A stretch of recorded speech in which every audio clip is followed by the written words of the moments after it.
Yo, what's up, Yo, everybody? what is going on? How we doing? What's up, Chris Walker? Nice to see you in here, man. Right on. Who Yeah. else? Who else is in the chat? By the way, I noticed this. I was just talking to Dan about it. If you don't know how to chat, I was watching Dan's stream last week, and I was on my phone. I had no clue how to chat. I think you have to be on desktop, and you have to have the stream like open full screen or something like that. So if anybody's as confused as me, but it seems like people are figuring it out. Yeah, What's it's up, so Ben? interesting. What's up, Ben Samuel? Javier, what's up? Yeah. Nice to see some Dan's in familiar here. faces. Dan with the better beard. Love that beard. You stole the words right out of my mouth. Man. Cool. Yeah, it's so cool seeing all these familiar faces just kind of flow in here, Man, it's such a cool Awesome. feeling seeing y'all out there. Sweet. How's it going, Brett? Good, man. No, Yeah, another week. another Another week. week. Lots going on. Funny enough, like a couple days ago, I was like, "There's not much going on in the design world." Some weeks are kind of like that, and then it takes one day to just blow the roof off the building. So I yeah, know. I think got good amount of stuff to talk about. I know you and I both reviewed paper last week. I know a lot of people have on Twitter, and you mentioned something else you reviewed, but yeah, let's I guess Yeah, where should we begin? You want to talk about paper for a second? yeah. Let's talk. Anybody in the chat got access to it yet? Let us know. I think I was one of the last people on Twitter to get access to it. It looks like so. A lot of people had access to it. It was pretty It's crazy, surprising. man. Yeah, everybody.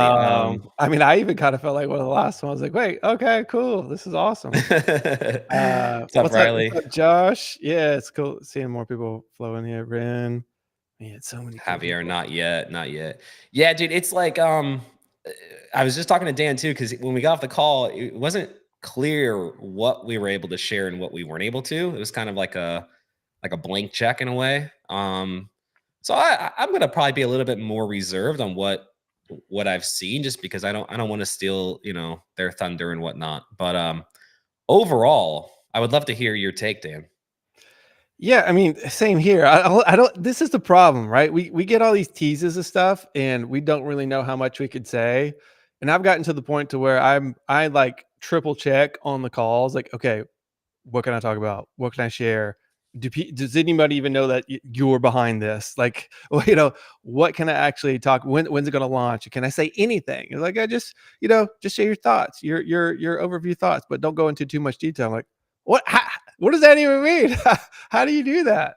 I mean, I shared my thoughts on paper. We'll start with paper because I've reviewed a few of these lately. I even just reviewed a new design tool this morning. And that one I absolutely cannot say. I was even surprised by it. And I will say, we will see it soon. Everybody will see it soon. And it is by far my favorite one. It is just like, Okay, it's a pure magic. It is more AI focused. figured. Yep. But it is like, what just happened? How is this possible? Okay. Yeah, this is the next big thing. Okay. You can't even So say who it's by or I anything like can't, that. because they have not even mentioned it publicly. Can you say if it's an individual or a company? Um, I don't know. I honestly don't know. Okay. I mean, technically, All it is right, a company. fine. Okay, I'll say this: it's not like a huge company, Okay. but it Okay. technically probably is a company because there's a team of people, Okay. Okay. small team. So if that helps a little bit, I ask because I've seen a couple of designers on Twitter, and they're like, "I'm building a design tool," and I'm like, "Really? Okay. Didn't see that coming." So yeah, I think for whatever reason, the floodgates have opened for this yeah. type of thing. And these other design tools have let it open, to be honest. I mean, this person who I met with this morning, they've been around for a while. Okay. Like since early Photoshop days. So they are fully capable of actually producing something spectacular. They Cool. really are. But back to paper. First impression, love the CEO. Awesome Yes. human. Like, they are just so fun. Absolutely. I mean, it's hard not to love them just because of the CEO. But I did love the tool. I think it's sweet. I think it's super exciting. It's the closest thing I think we've got that gets us close to where we'll never see the Photoshop days again, but it's the thing that gets us closest. Yeah. Uh, Still far away, but the closest thing that we've got, and that's what I want in design in all these tools is something that takes us back to where we were, closer to the Photoshop days, where where magic could happen. You could literally create anything, which you can now these days, anyways. With Figma, you can, but with Photoshop, you really could. You can edit the photos really well. So I'm really excited about paper. I think it's going to be fun to play with. I don't know how much longer until it comes out or anything like that. Like it did seem like there's still, some things that need to be done, but it seems like it's the closest thing that I've seen that's product ready, Yep. that could compete. Right. I've seen a couple other things that, yeah, it's probably cool, maybe a team acquisition or something like that, but this is like one that could compete. Yep. What are do you have any more thoughts on it? Yeah, I mean, I saw it yesterday. I don't know if we saw. I know you were a little bit earlier than that. I don't even know if we saw the same version of the tool. I'll drop a couple more specifics that I saw that was excited about. Um, First off, the founder. Yeah, I didn't know him before. Super down to earth guy, super humble, not egotistical at all, not a know it all, but just genuinely like has a passion for design, which is amazing. And I think he identifies the downfalls of other design tools really well, and is trying to capitalize on that. So A plus there. The actual tool itself, I mean, it looked nice, it felt nice, it was very fast, very responsive. The shaders are insane. I didn't even know. I admitted to him before we demo the tool. I was like, I don't even know what a shader is. I've seen shaders around. I don't know what they are. I don't know how they work. And I pick, you pick it up, just be dragging on the canvas, and it just does that, right? Like what you're showing there. And not only that, like you can fine tune it. You can increase the speed, decrease the Oh speed, man. change the proportions, distort it, all kinds of stuff. I swear there's like probably like 20 different, Yeah. and it depends on the shader. The things on the right, you can kind of see that on Patrick's view there. Um, and then you add blend modes on top of that. It gets bonkers, man. Like, and it's so cool to see it rendered in real time. Mhm. Um, that Yeah, was cool. That was cool. I didn't even know we could talk about the shaders yet, but then I saw some tweets about it, you Well, know? I did only because Patrick did, Yeah, and yeah. so. And then the other thing I'll mention too. I don't think it's like groundbreaking, but I think it's a perfect example of again of paper capitalizing on the need for like a truly creative tool. Um, and it came just kind of at randomly. I told the founder, and I was like, yeah, I mean, like Figma falls short in just a lot of ways. Like, I just want like an easy way to just remove a background image. I don't want to have to bring it into Photoshop and work on that clunky platform and this and that. He goes, oh, well, yeah, let me just right click on this image and then click remove background. I was like, Yeah. okay. And I did. And it was beautiful. And not only that, like it was an image that was like, I would never have taken on even trying to remove the background because it was like a woman's hair and it was super like frizzy and there's a lot, and it just did it so quickly and so perfectly. And I'm like, this is awesome. And again, that's a very small feature that not everyone will use every day, but I think it just goes to show that they're listening. And Mhm. again, it's like you said, it's really early. They didn't have everything built out. A lot of things they haven't built out that you thought they would, but it's like they were like, it's easy to build out, so we're gonna do that in the future. Um, Yeah, for sure, for but yeah, sure. it was. I was really impressed. I did not have as high of expectations as I probably should have based on what I've seen. But at the same time, like I don't want to overhype it, right? It's still very early, but it's clear that they're listening, which is I'm happy to see. Yeah, and that's the most exciting So thing. They're listening, and they're going pretty fast too. They want to tackle some cool stuff. I mean, even when I was playing with the tool live there on the call, I was dragging some things around and just kind of going really fast. It's like it's super fast too, which is wild with all the shaders and everything going on. And I was like cutting out yeah, images and everything and just kind of stacking things on top of each other, like pretty quickly made like a really cool design that didn't even know was possible. And we're like, whoa, that's actually pretty sweet.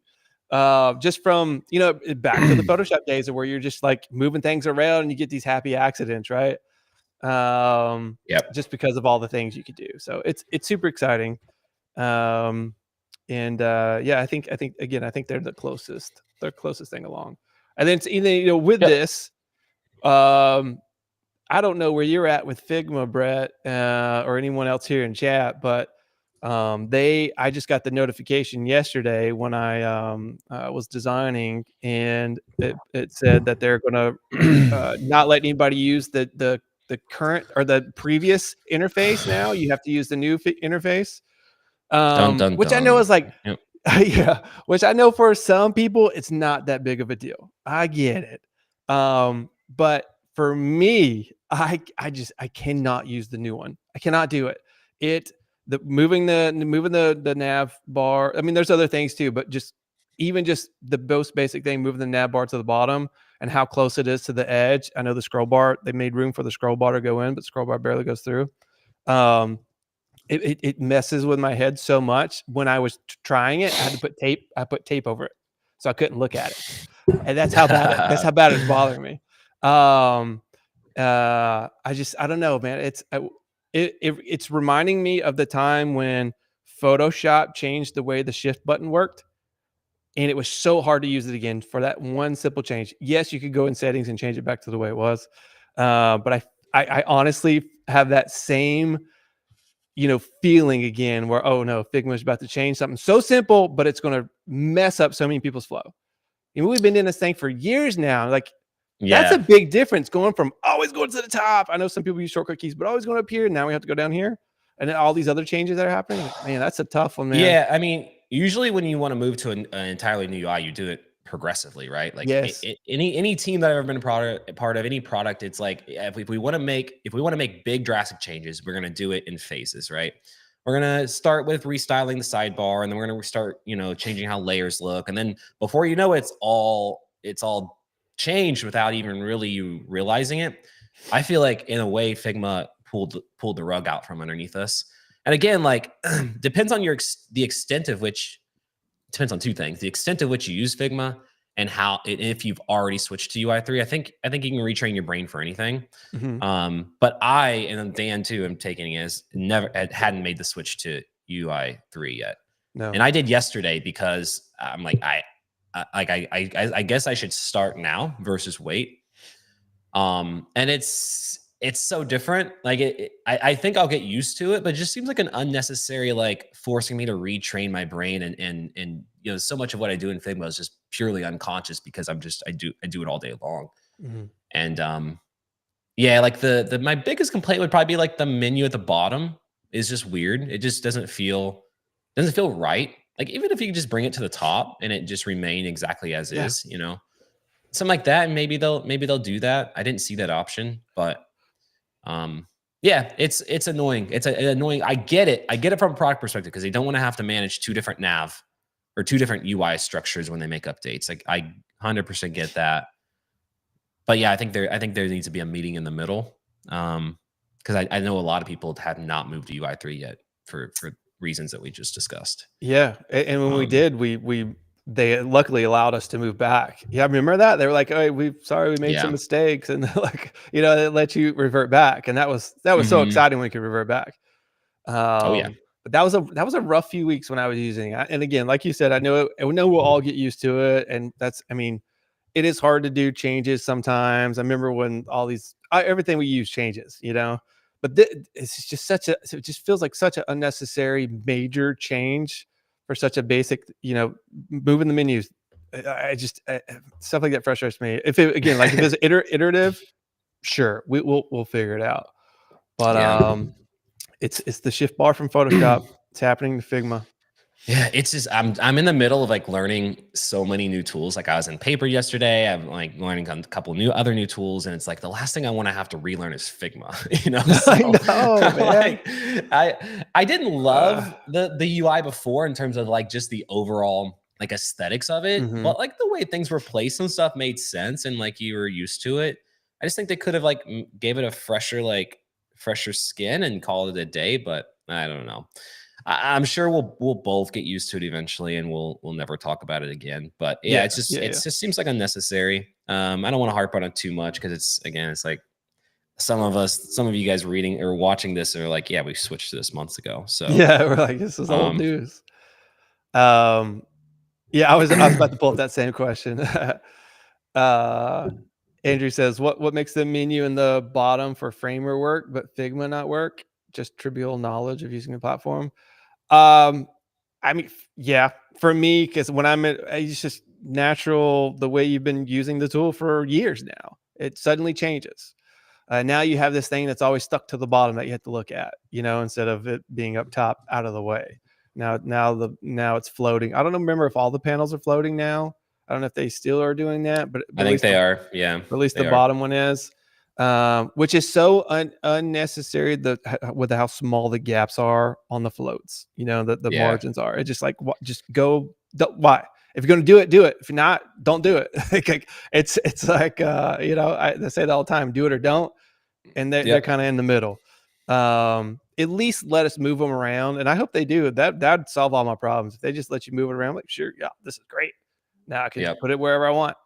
And maybe they're going to get to that point, but I I don't know. hope. I hope. One second. Somebody said my camera's laggy, so I'm gonna shut it off real quick and turn it back on like I did last time. Okay. Let's see. Uh, Brett says so it. not to topic hop too much. But I have to ask you a question, Dan. So Oh, I'm a Webflow guy like through and through. I built Design Joy on top of Webflow. Been using it for 10 years or something like that. I don't know. It's been a long time. I picked up Framer a couple days ago. And bro, I've got the bug. I like we've lost another one. I see it. No. I you haven't lost me. I'm a Webflow guy through and through. And for client work, Webflow is I don't see it moving anywhere. I mean, first off, the demand for Webflow work far Exactly. exceeds Framer. So 100%. the money's there, the client base is there. It is what it is. But Framer, I feel like it's like reignited like a passion for me for design again in similar ways of other tools have. But like Jordan, who's the founder of Framer, The best. he's messaged me He's the coolest. a few times over the last he's amazing. Last few years or whatever, I've been on X and they kind of planting seeds and stuff like that. I've largely just been like, yeah, I'm fine with Webflow. I'm fine. I have too much invested in it. And I messaged him yesterday. I'm like, I'm kicking myself for not trying this sooner. And now it's all I want to do. All I want to do is learn Framer. Have you used it before?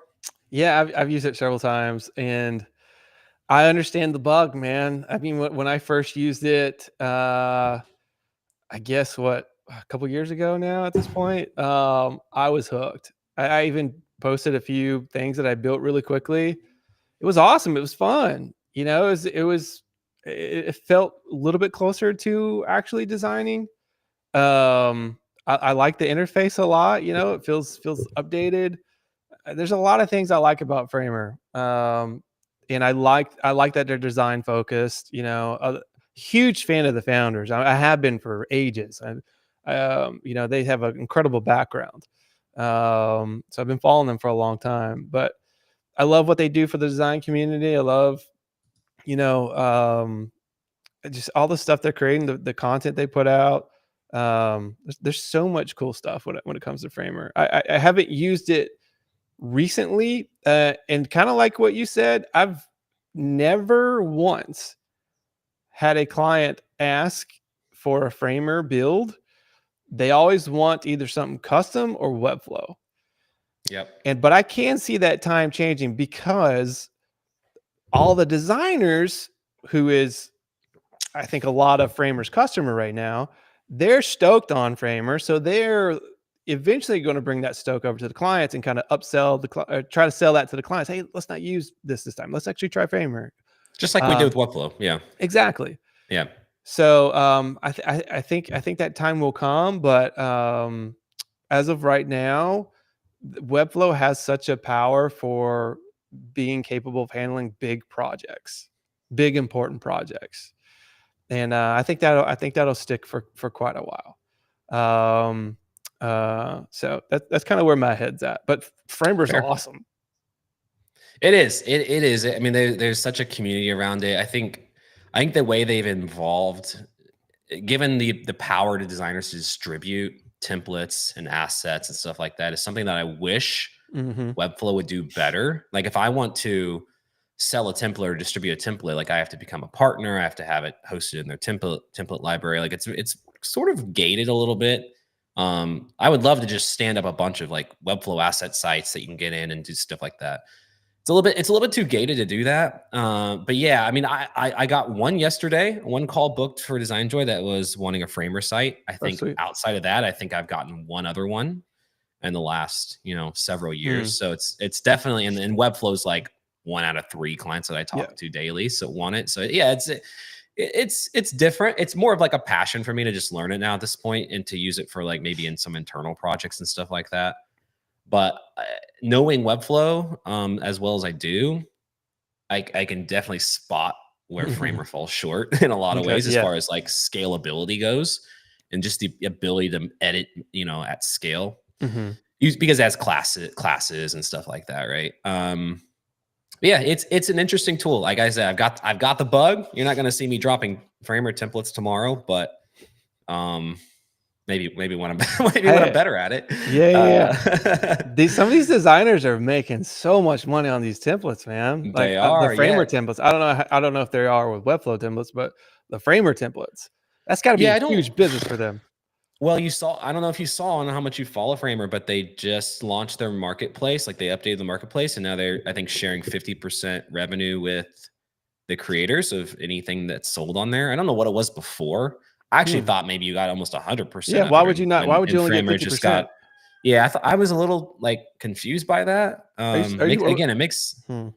it makes me wonder what they were given before. Are we sure that's right? Like you only get 50% of your what you I don't know. earn for your Chat, templates? correct me if I'm wrong, but I feel like 'Cause that sounds that's the not way right. that's the You way I know? took it. But somebody please correct me if I'm wrong there. Um, Um, uh, I think I it's think it's always been always 50% off first year. So that's just off of your first year, by the way. So a little asterisk there. I'm Oh, somebody confused. says 50% for affiliate signups, 100% for Oh, paid it's maybe it's templates. affiliates. That Affiliates. might be that's an important Okay. notation there. Oh, here we go. Introducing a brand. I guess I could share my screen real quick. Sorry. Let me just see if I can share this real quick. Introducing a brand new dashboard for Framer creators. Easily track clicks, sign up, sales, and earnings all in one place. Earn 50% commission on referrals through templates, client site handoffs, and affiliate links. So it's basically just commission for For signups. signups, okay. That I mean, makes that's now fun. Yeah, that's that's actually actually pretty cool. good. I think that's more than Webflow does. Um, as far as like sign up referrals. So that's cool. They're doing a lot of things right. I think yeah, they're I have my grievances with it. The way that I think there's a lot of things the way Framer's built from the ground up that are going to really hold it back, and to change those things, it would be just completely changing the tool entirely. And that's what I've shared with Jordan, way back when. But it's cool. I don't want to, we don't need to talk about it too much. But that I just started using it. I'm like, this is freaking sick. I'm finally getting it. But Do, it's not a replacement for Webflow. do you see a world where Figma acquires Framer? I do, but I still see them being separate tools at the end of the day. I think, and again, not to talk too much about it, like even the founder of Paper, I think recognizes that in order to do this properly, and even Dylan Field from Figma recognizes the complexity behind like giving on one hand an open canvas design tool and then having like a publish button that just sends it to the web. It's very hard to merge those two together in a tool and make everything work the way you want it to. Mhm. So I could definitely see Figma acquiring Framer, but I always think that Framer is going to kind of exist outside of the design tool, if that makes sense. No, it does make sense. Yeah, Maybe I can see I'm that for wrong, sure. but um Yeah. Yeah, I think I could see it happening. I don't, not that I wanted to or whatever. I mean, I just want everyone to succeed. I don't care how it happens, whatever that means to whoever owns what, you know. But I think it'd be cool to see some of these companies collaborate to make, because I want the magic button, you know. So Everybody wants the magic button. whoever's gonna give us the magic button the quickest. Um, Yep. I mean, even Framer could, if it started to think a little bit more like a design tool with a little bit more flexibility, and then you got the magic button. Yeah, I I mean mean, that they're like you could it's argue close. they're probably like 75% there because I you agree. technically have an open canvas in Framer. Like you can have your websites, but you Hmm. can also be above it, like generating some mass graphics or something like that. And you can't do everything you can do in Figma as easily as you can do it. Yeah, But you theoretically could do a lot of what you can do in Figma in Framer. I do again, I think where they fall short is just being able to scale the sites to the extent that you can with Webflow, but yeah, maybe they'll get there. Let's see what chat's I saying. hear you. Yeah, like the pricing is always a big thing. Like I checked Framer pricing to move my Design Joy site over there, which my Design Joy site, if you've ever seen it, is like there's You not gonna much there, right? you think about switching?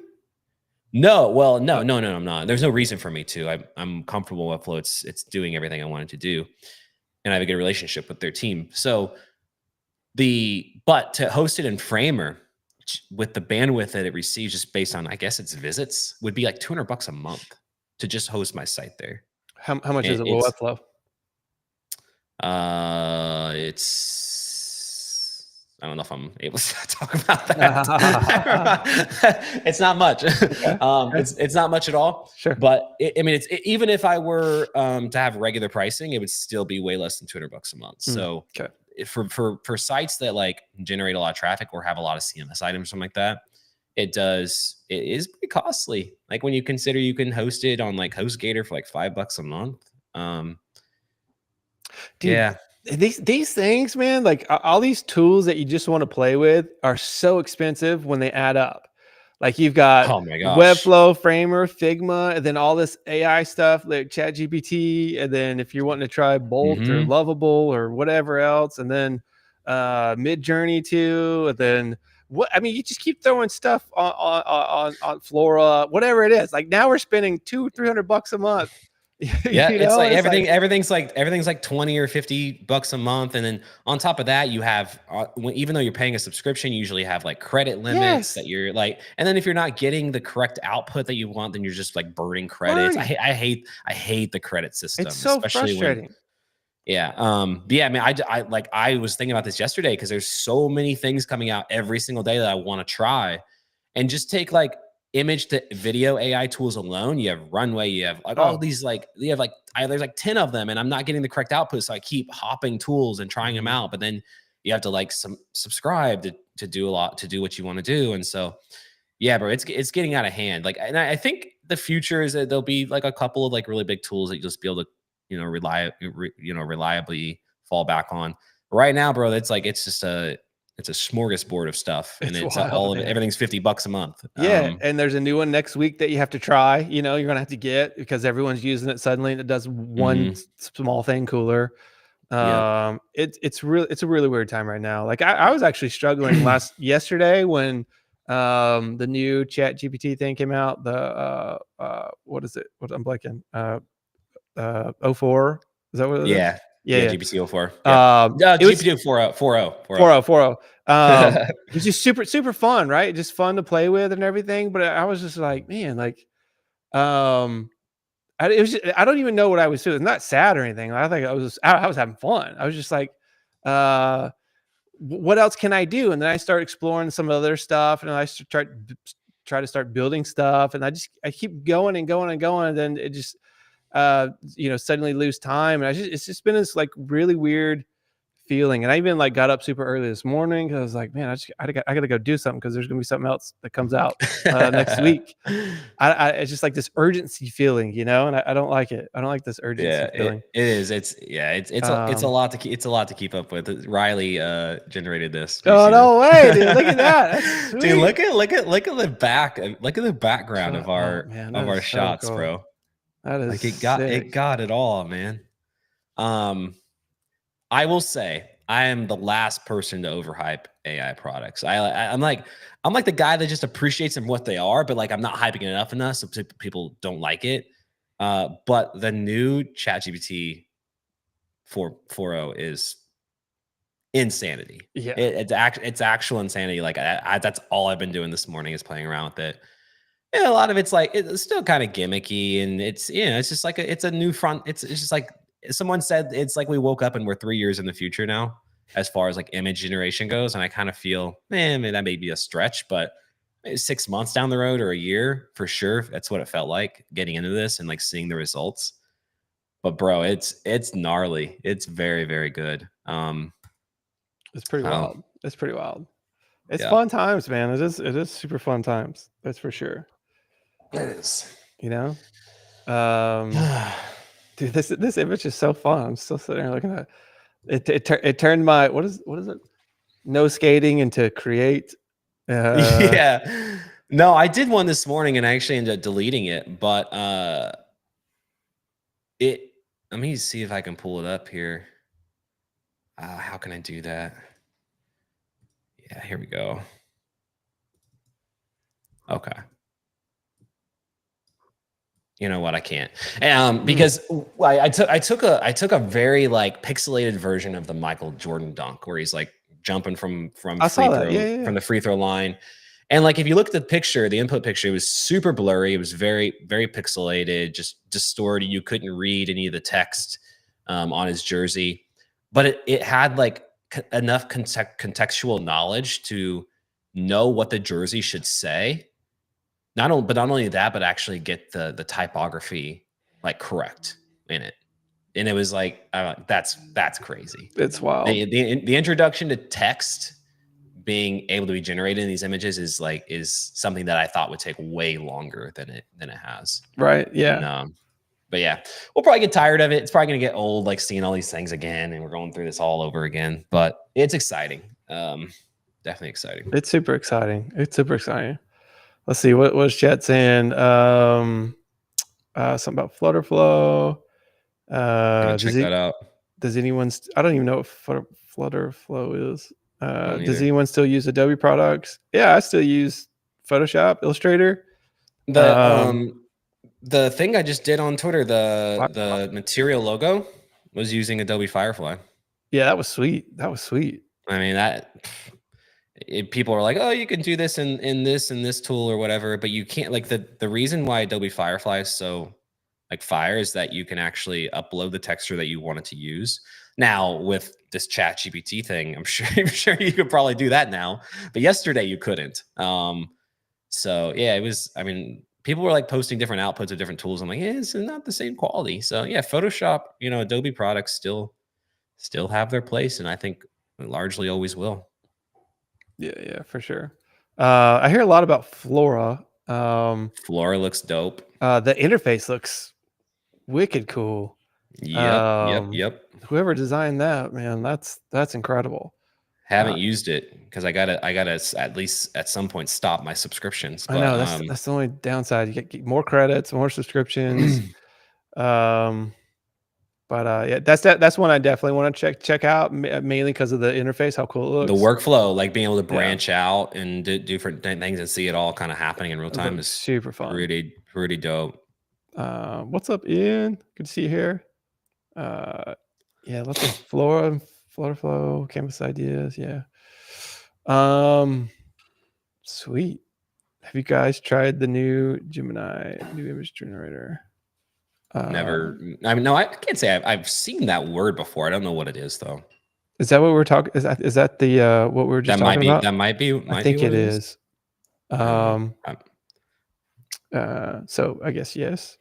Or maybe not. I don't know. I actually don't know. There's so many names and stuff, flying around. I know. What else? What else is going on? We last week we only talked about like a few topics, and there was very very little things we actually got to. Oh, have you seen? Sorry, sidetracked. Have you seen the new basement website? website? I don't think so. What's the bro. URL? I got it. Okay, you can pull it up. Yeah, I want to. Well, you can pull it up here, but I just want basement.studio. No, you just pull it up. basement.studio. Go full screen with that sucker, Right, man. let It's me pull that in. bro, this Pull that in. stuff just gets me juiced. It's so good. Let me refresh. So this is a no, it's going right. This is a I believe they're a studio that builds and designs products. So just click around, shoot the basketball. Click on the basketball goal, and then just kind of flick the ball down there. Oh, there's the ball, dude. Oh, now you can either navigate by panning around and clicking on certain hotspots, or you can just click the nav of the top too. Yeah, got a there's leaderboard leaderboard on the here. right. Dang, someone Yep. got it. No. So click the. I'm sure that's probably developer. Click the arcade machine. Let's see if I can turn down the volume in case it's too loud for people. Yeah, we don't hear the volume on our end. Oh, okay, cool. But the volume is not that we need to hear it, but to get the full experience, it's pretty dope. Yeah, click on the arcade machine. So this is like their labs. Oh, this I is got the kind of Red just where they Bull. show off different things. So like click on any of them. Yeah, like click on that. Just different, shaders and stuff like that. And then back out of that, go back to the main page. Back to examples. Oh, nope. And then just click on people at the top. Or you can look at more examples. They're all sick. So it takes you upstairs. Dude, People working. It's so rad. But every page there's a below the fold. So that's just the hero section up there. Man, that's so. Oh, dude, look at this. This is so good. They've just nailed the basement vibe. I love the play on the name. Totally did. And I think does go to the pictures right there. Down a little bit. Down. Right there. Does it actually match their actual office? It does. That's sick. Oh, I yeah. didn't realize that. Bro. Dang, that's so amazing. Cool. Look at that. Yeah, got the hanging lights and everything. Yeah, so go down the stairs. Click on that. And then click on right there. Here? Right there. Yep. This is like showcasing some of their products. Like they just for Vercel, Mr. Beast. Mr. Beast. Yeah. This is the stuff that as a designer I'm just like, who am I? Yeah, this is so fun. This reminds me of how we did things back in the day. You know? This is 100% how we used to design stuff. And why did we get away from this? Because this is so fun. And it's very fast. It is. It's not bad at all. It's got the rain going in there. I'm sure that's probably even like a person right there. It kind of mimics off of somebody that works there. Man, this is so great typography. Oh yeah, nice. I love it when people do the color selectors. Mm-hmm. It's always fun. All these awards. Thanks. I feel like crap now. That's the reaction that I have. I'm like, I don't want to show any of my work anymore if it's not like this. Gosh, where are they from? It's just so sick. Where are they from? I don't know. They have I guess it's in people probably. I'm sure their inbox is being flooded right now though. This is everywhere. People every day. Let's see where they at. Huh. Argentina. Yeah. Argentina. Oh, is it? Yep. Okay. They got some design roles open. Hey, jump on that. If you have the nerve to apply to that, yeah, go for it. Man. Oh, it's a Twitter job. I've never seen a Twitter job. I know it exists. I know. I don't actually know how to even get to them. But so this is my first time actually seeing one of these. Full time. Any pricing in here or salary? Nope. Just 3 years experience. You can learn a lot 3 years. So yeah.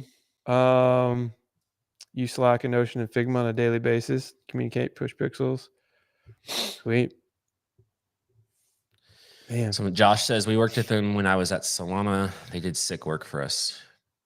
I believe it. I believe it, man. This is what's up, Josh, by the way. Man, this is so cool. I think it's cool too because like when you run an agency, you're rarely ever focused on your own stuff. So it's cool. They did the Geist, that font. Here's back. every designer's favorite Cal.com. Yeah. product. Yeah. That's what Yeah. you're using, right? Do you use Cal.com? Yeah, I got it because I like the way it embedded into my footer, but Mm, there's several things that like just irk me to death about this tool. Um, yeah, like when I want to click on a booking, I have to like double click on it or triple click on it sometimes to get it to open. man, dude, this Yeah, is pretty sick. Pretty sick. this is This is one of my favorite wild. fonts right now, by the way. So they made It's kind of this? like my. I think it's like yeah. I don't know. Did they? I think it's a Google font. It's one of my like. It's one of my go to for like body fonts now. That's just like super readable.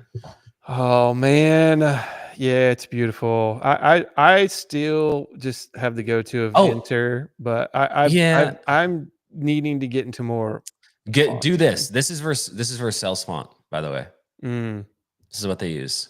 yeah, I'm gonna start using this. It's my go-to, and it's Man, for free. I think. Yeah, it's that's pretty way too dope. cool. That's way too cool.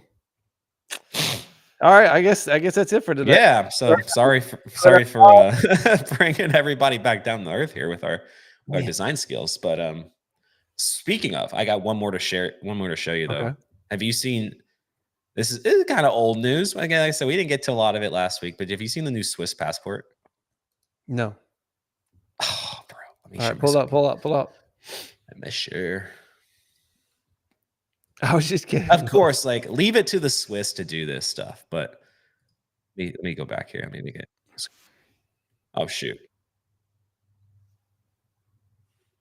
Yeah, We didn't hear any audio if you're worried about the audio. that's okay. Dude. So this is what it was? What is happening? It's like a hologram?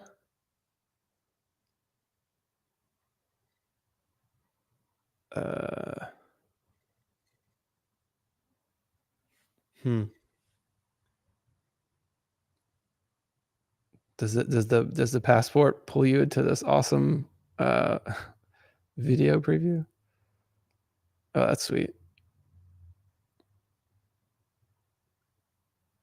Okay.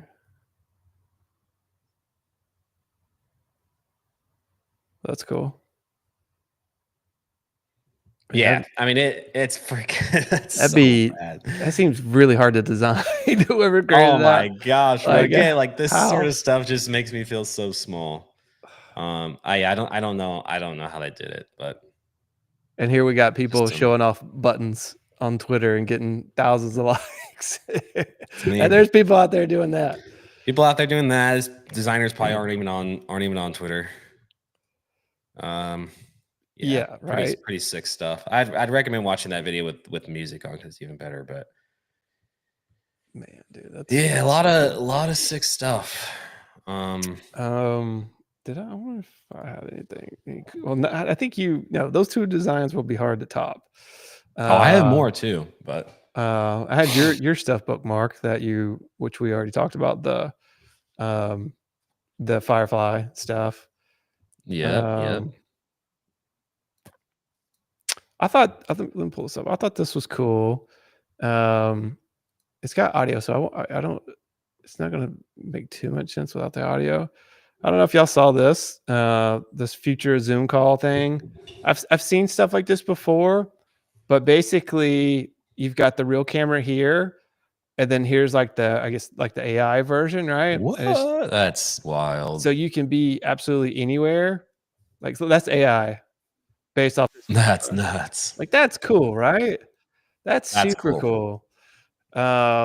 That seems like From something that Y Combinator, huh? They're yeah, Y Com. from Okay, YC.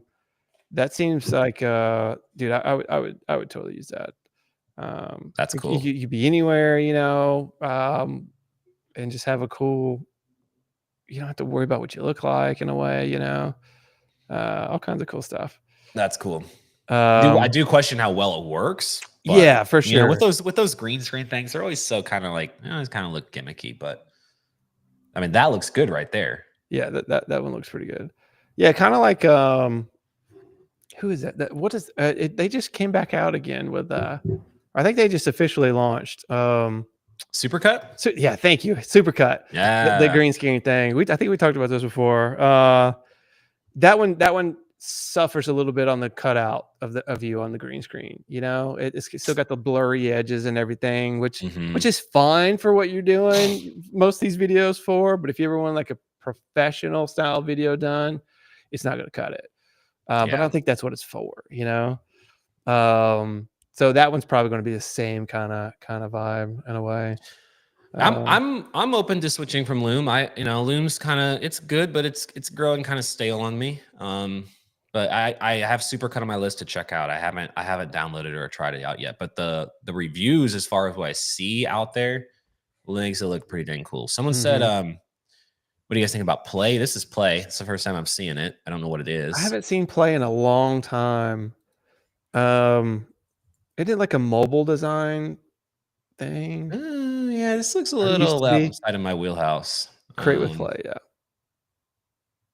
You can import from Figma. It looks like it's an app. Like I'm not much of an app guy. I feel like I'm just not. There's nothing about an app that interests me, I feel like generally speaking.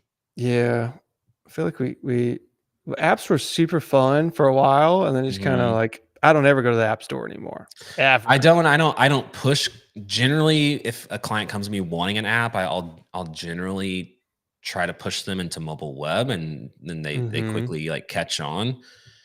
Yeah, it's just like the behavioral of like I think there's a stat that like the average user downloads 0 apps a month. So even, it's really hard to make a successful app unless you have like already distribution in an existing like user base. But even then, mhm.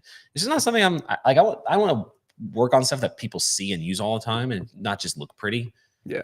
But yeah, so this is I mean, if you do like Xcode and stuff like that, mobile apps, I mean, this looks cool. I don't understand a lot of it, but But they've all so the thing about Play, 'cause I'm pretty sure they've been around for quite a while. They've always mhm, had good design.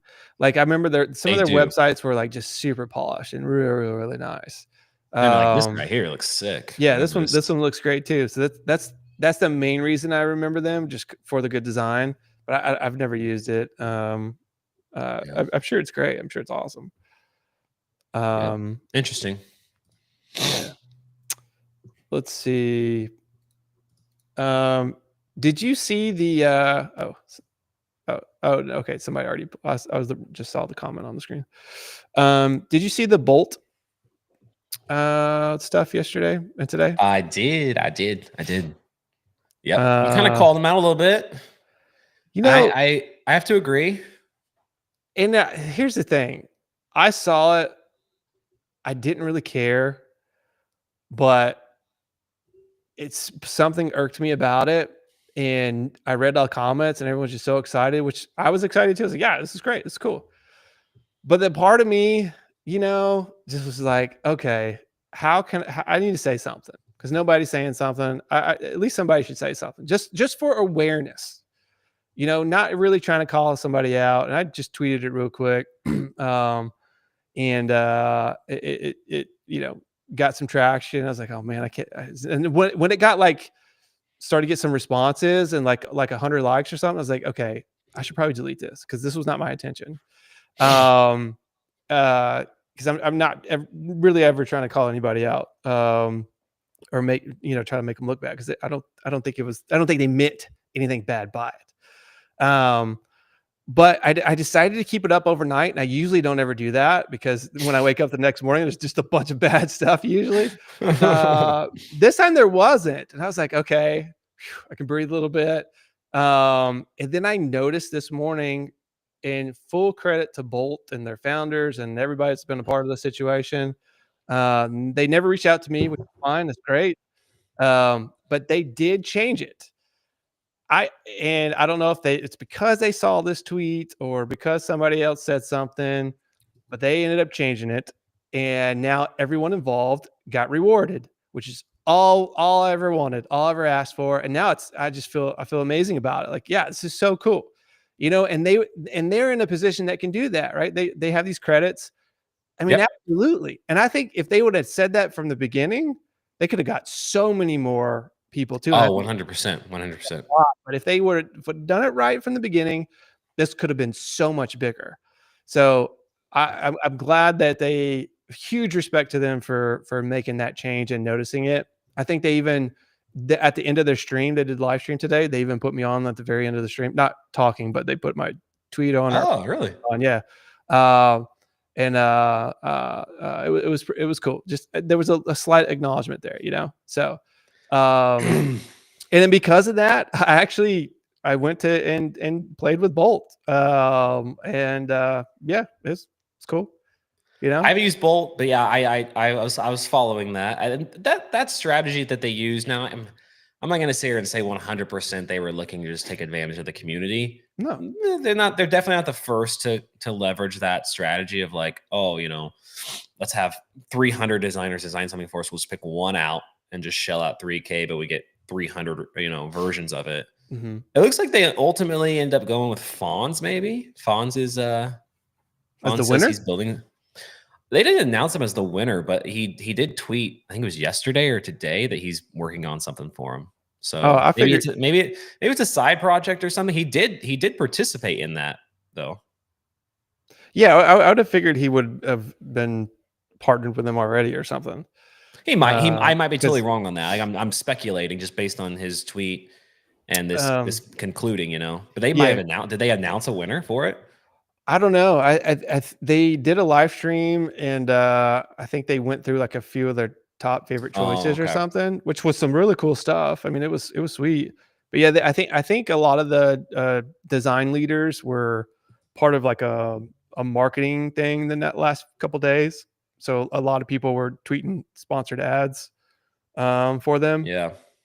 So I just figured Fonz was part of that. He very well might have been, or that his submission was pretty good. I don't know if you saw it or not, but that I might have got didn't know, but I'm sure. that I might mean, have. what everything he does is awesome. I know, He's I so know, good. right? Like, leave it to Fonz. But yeah, yeah, he participated. I don't know if it was like official or if he was just hyping it up or not, but he's doing something for him. Bolt's my buddies, Hunter and Tom. They mentioned it last week on their show. Um, and I want to say, and I agree with Tom on this. I want to say that the build wars that I participated in kind of revved a lot of this on. You see a lot of this stuff now with Lovable, trying to do all these live build things and stuff like that. So it's kind of cool to see. Yeah, yeah. Can't take 100% credit for it, but I might be able to take some credit for this. No, you should. I think you and Levels at Levels IO have done some really cool stuff for kind of this like these hackathon type situations. It's been cool to see. It's been a fun few weeks, with all this stuff going on. Yeah. They're building all those games over there. Everyone's trying to create something cool. Yeah. But yeah, Vibathons. That's actually a good name for it. Riley said Vibathons. For those that don't know what we're talking about here, Bolt, it's they're essentially, correct me if I'm wrong, Dan, but they're essentially like, who was it? There was someone, Greg something. I follow him, and I should know his full name. He was like, why isn't Lovable or Bolt like hosting the world's largest like hackathon and it's like going to be like a Guinness Book World Records where there's insane number of products being built all at the same time because we have these tools now. And then Bolt kind of jumped on it. They Lovable offered like 10K at first, and then Bolt just came in and was like, we're gonna do $1 million in prices because they have the money. So that's all we're talking about here.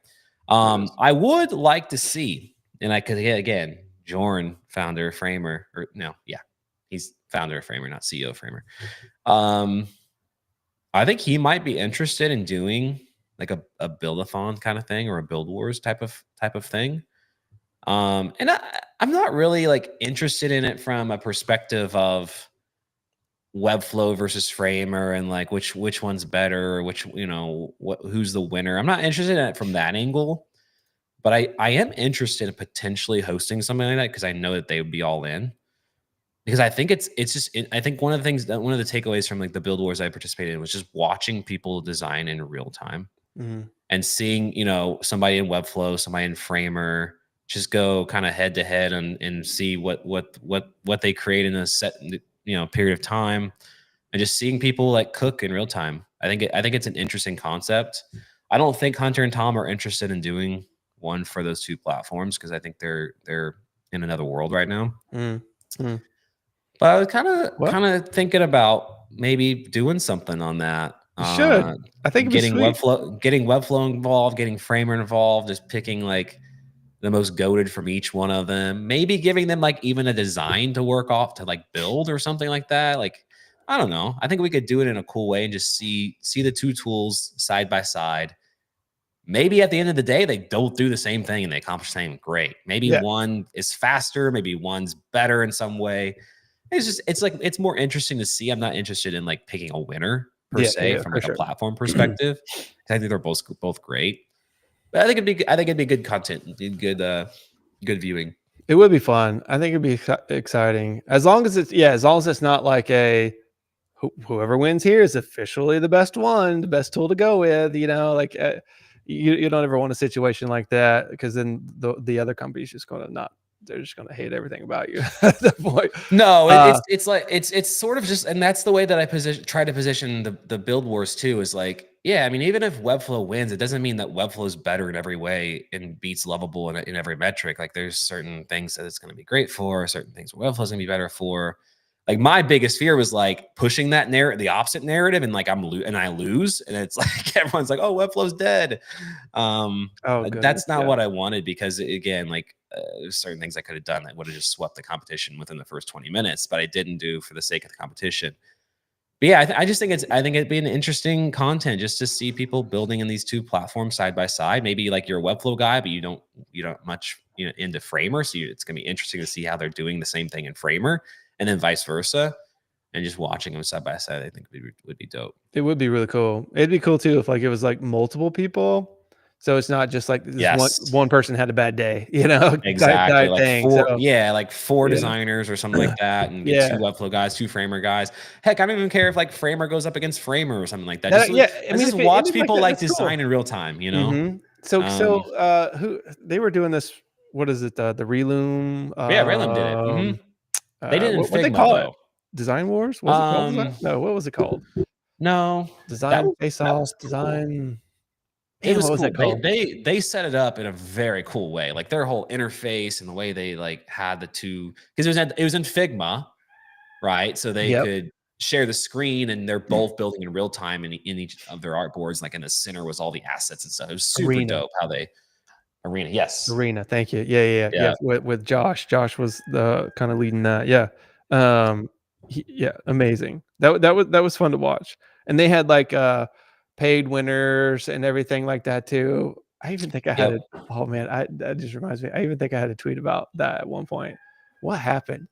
Something was going on with a sponsor, and they kind of did something a little not that cool.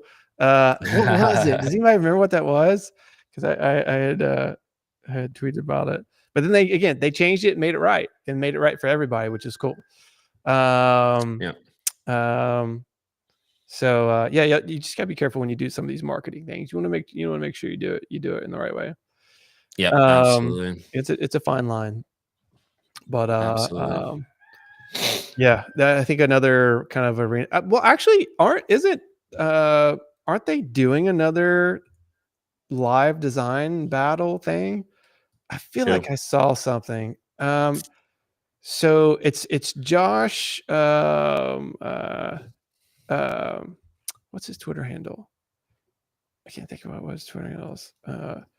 Him and some other people are doing it. Does anybody know what I'm talking about? Yeah, at Josh Lowe. Was that a rooster, Adrian? It is. You can hear it.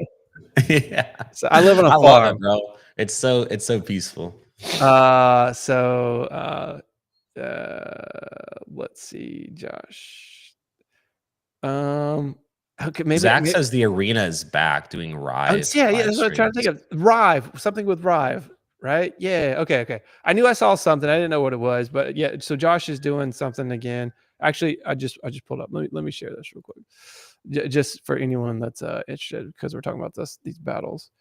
Oh yes, I saw this. Yeah. I don't know if this is the right tweet, but 4 top 5 Rive app designers, which actually is that's going to be fun to watch, especially if they pull in all the animation stuff. So here are the players. and there's a YouTube video, but I'm not gonna click on it. But yeah, super exciting. I think that's gonna be fun. Rive is I haven't played with Rive. It seems like reminds me of when I got into Blender for the first time. And I'm like, oh, do I really want to take on learning this tool? Dude, look at this. It seems so, yeah, like, I know I've seen the stuff that produces. I know it cannot be simple. I'm like, there's got to be a whole depth of knowledge here that you need to obtain in order to do some of these things. I'm like, do I really want to get into that? Seems like a heavy lift to do some of these things. Oh, look at this. This is the Figma website. So yeah. So there's Rive animations on Figma's website. Yep. One of the cool things that they did, you know what vector feathering is? Vector feathering. Describe it. Oh, look at all these might not be able to. But like these assets, right? Like they if not built right, they could be really heavy on your website, obviously. But when you start adding like blend modes and gradients and stuff like that, those like if you ever upload a really complex SVG gradient to a website, it can really slow it down. It can be hard rendering it.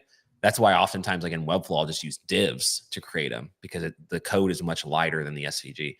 Well, vector feathering is essentially allowing you to do that, but keep it like insanely lightweight. So you can just the fidelity of things can just much exceed what they could before, and your performance still stays really fast and stuff like that. But that was a big thing they just released, and you can do some sick things now that you can like introduce gradients and blend modes and stuff like that into the actual vector graphics. So so it just allows you to just create cooler stuff. Yeah. But yeah, Rive is everywhere, bro. Like it's all over my feed. I hear it everywhere. Yeah. Yeah. I want to ask Chad a question. Chad, tell me what this is right here. Everywhere, all over here. Tell me what that is. Put it in chat if you know what that's called. What are you doing? Y'all see that? Tell me what it is, chat.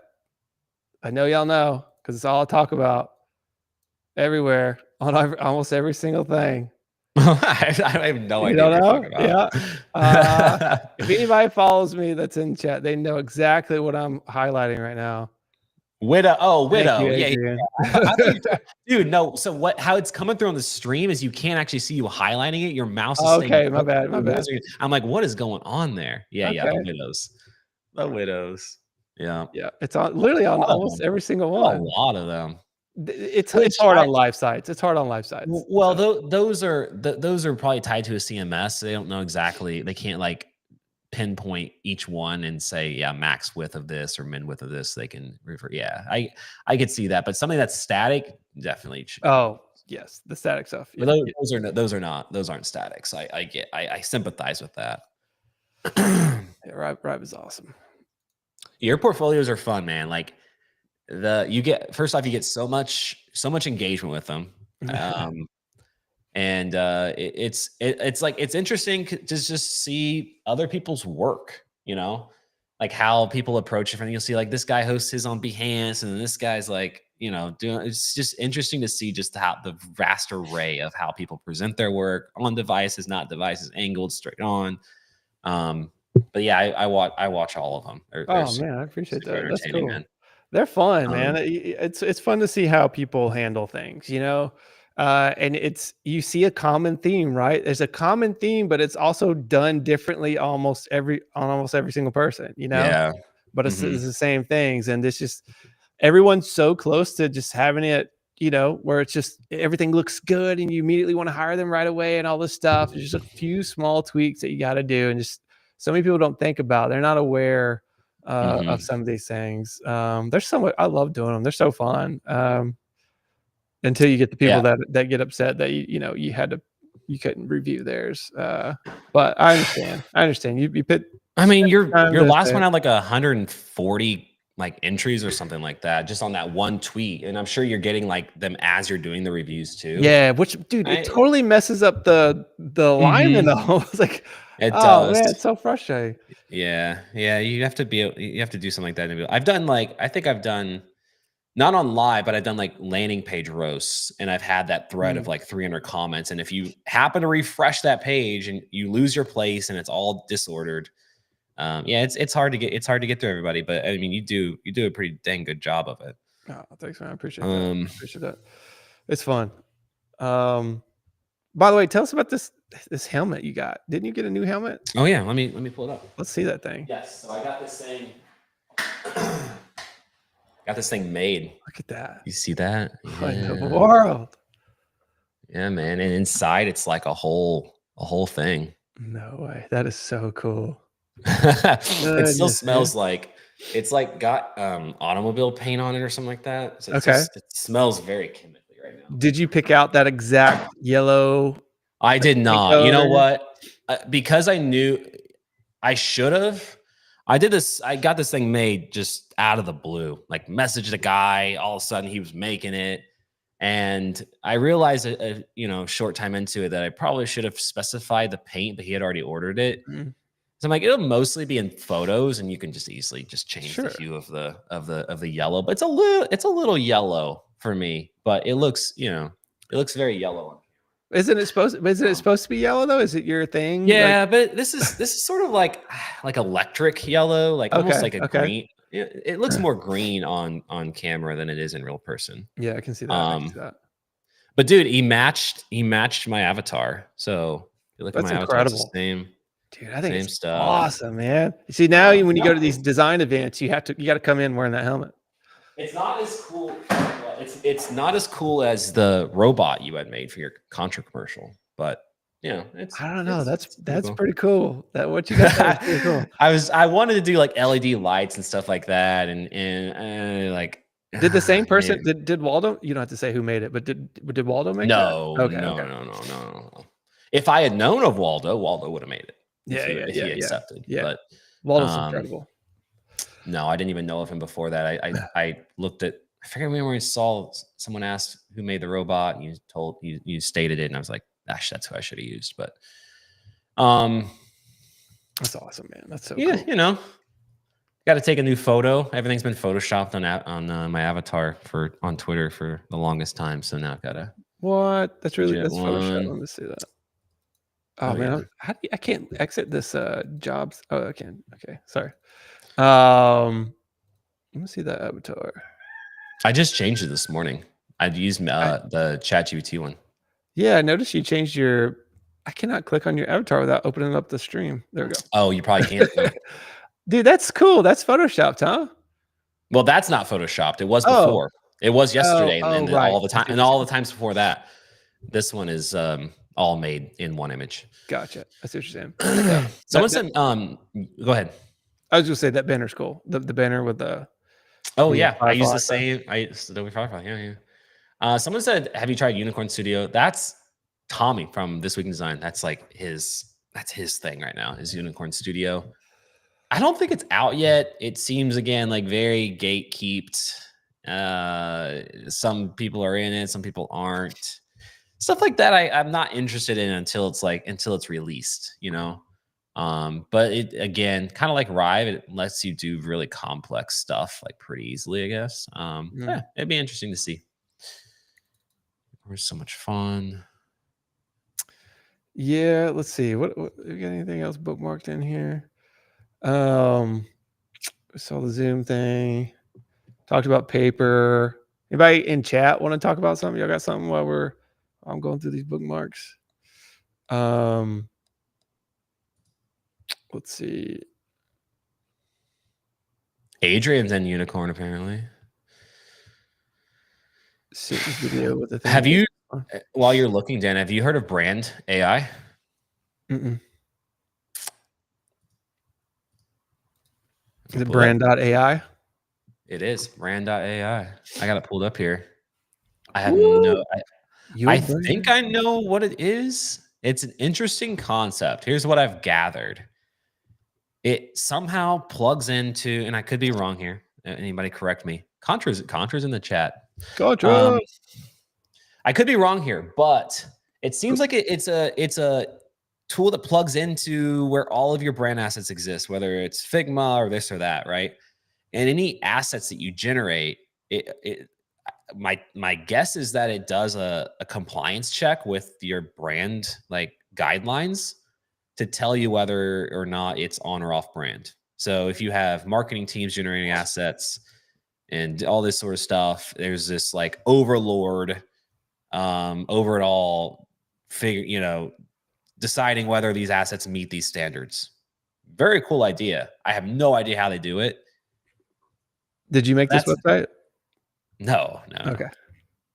But that's Fonz shared it, and that was the only time I ever heard of it. Brand AI. Again, it's like it's so ambiguous. I hate it, but yeah, like a brand check. You upload your stuff. It gives you brand risk assessments, whether it's low or high. I don't know. Like Interesting. I wouldn't use something like this, but I could see in another world, like in a corporate world, them Yeah, using it when you have it'd have to be a very corporate world, right? Where there's just very so corporate many world. designers and people, or that you just can't keep track of anything. Yeah. I mean, Yeah. it's a cool idea for sure, and I love the design of this thing. This is sweet. They're speaking to the right audience, but yeah, Incredible domain uh, name, brand.ai. dude, I talked to someone yesterday. I hope they sign up for an account, but they have the voice.ai domain. And I'm like, bro, Ooh. holy crap. I'm like, what'd you pay for that? That's what I always want to ask them. What'd you pay for that? I Yeah. talked to some people with some domains and I'm like, good grief, man. Dude, some of these are I just bought a few domains for something we're working on, and yeah, it wasn't the $10 a month one. No, even my humans.design was like $2,000. Yeah. Like that's probably the most I've ever spent for a domain. I think by far. Yeah. Yeah, this one was up there for me to spend. But I think I want to say, yeah, it was like $3,000. But it'll be fun, be worth it. But yeah, dude, I have so many domains. Camden. Oh, that's cool, man. I appreciate that. That's cool. I don't know that you can credit me with that, but appreciate that. Are you going to bring back those landing page roast? There was a time when a lot of people were started doing those. I do, but you've kind of inspired me to do them live, and I'm a little afraid to do them live because I'm like kind of guy like you're a little too nice, Dan. Sometimes, which You jumped in the chat last week. You're like, I want to see Dan unhinged. I'm like, I understand. I feel like I understand you now. I didn't, we didn't talk much before this show, but having watched you there, talked to you here, I understand your view on some things like that. So I get it. It was a joke. I know you're not going to start no, I know. Start tearing people down. But I'm not afraid to. No, I'll do it. Like I'll probably do it. I'll do it in a constructive way. But yeah, when I did them in the past, it was really literally whatever came front of mind first is what I posted. Some things with substance, some things were just not. They're not going to be of the quality of your roasts, but yeah, I might do them. I don't know. I point out the widows for sure. Make sure you get the widows in there, the teaser continuation, then you're golden, man. Yeah, if that and like if things look the same as everything else, yeah. I probably will test it out. See, I used to get like some good amount of engagement when I did them, but I did them in the comment section, so it was maybe not quite as fun to watch. But I think I might know. The streams that you do and the videos, I mean, all the content that you push out is incredible. Like the AI content that you've been pushing out lately, and it's like instantly you post it and it's already got like hundreds and hundreds of likes, like almost instantly. And then all the videos you do, it's incredible. Like the amount of reach and engagement you've got so fast is. I'm a content guy. Like I'm still learning. Like the tutorial I did with the material logo. I'm like, I could just post that. I had it ready. Mm-hmm. Like I wonder if a teaser would get good engagement, and then I can double up on the engagement. So I did the teaser, and it got like 150,000 views. And then like next day I dropped the tutorial, and it gets 250,000 views. And I could have just done the one, but I'm kind of learning. I haven't done a lot of that sort of stuff before. I love it, I usually man. just like I'll come up with something, I'll just tweet it. But now, but like being inconsistent on Twitter, I mean, there's weeks where I don't tweet. Yeah, Not so much recently, but I'm trying to get better at being more consistent, trying to kind of lower the gate to a lot of this stuff. I feel like a lot of designers are just like gatekeepers about like the fonts that they use or where they source certain things from, or what prompts they use for certain outputs that they get in Midjourney or whatever. yeah, Kind of like taking that and running with it and just spilling all the beans on all this stuff. Anything yeah. anything that I learn, like that material logo, like I had learned it the day before, and I'm like, That's I could awesome. make a tutorial out of this. I found it cool. Maybe other people find it cool, and they just did it. So that's my new stick on I love Twitter. it, It's man. fun. Keep There's a lot keep of things doing I it. I I I yeah. I sit down sometimes. I'm like, I wanna plan some content. I wanna like actually create something, but I don't have time, and I don't have time to figure. And I know you don't either, but you kind of make time for it. But No, it's these things, man, these things that I do, that took me 60 seconds to do. Like yeah, that no, I know, tutorial I would know, take I you know. like I'm not doing these like hour-long Rive tutorials. It's like I'm gonna pick things that are like that look really complex and then break it down in a way that you can get it done in like 2 minutes. And then Mhm. you have the output, right? Like that's the Yeah, sort of stuff that I love. I And think that's what I like. it's easy to put them together. I think that's what I like about your stuff a lot is that you can tell like it's high quality, but like you're not wasting all this time on some of this stuff. You see some designers out there that are fighting so hard for engagement and to be noticed that they spend all this time creating this stuff instead of doing actual work or work that could actually lead to something Mhm. else. And they're just doing it for a few likes or trying to get 10 followers or something, It's like, come on, um, so I love people that create content. I don't want them to spend too much time on it. Yeah, I, Um, I you agree. know? I agree. I think the tutorial content is largely, I feel like, been segregated to Instagram over the years, like design tutorials and stuff like that.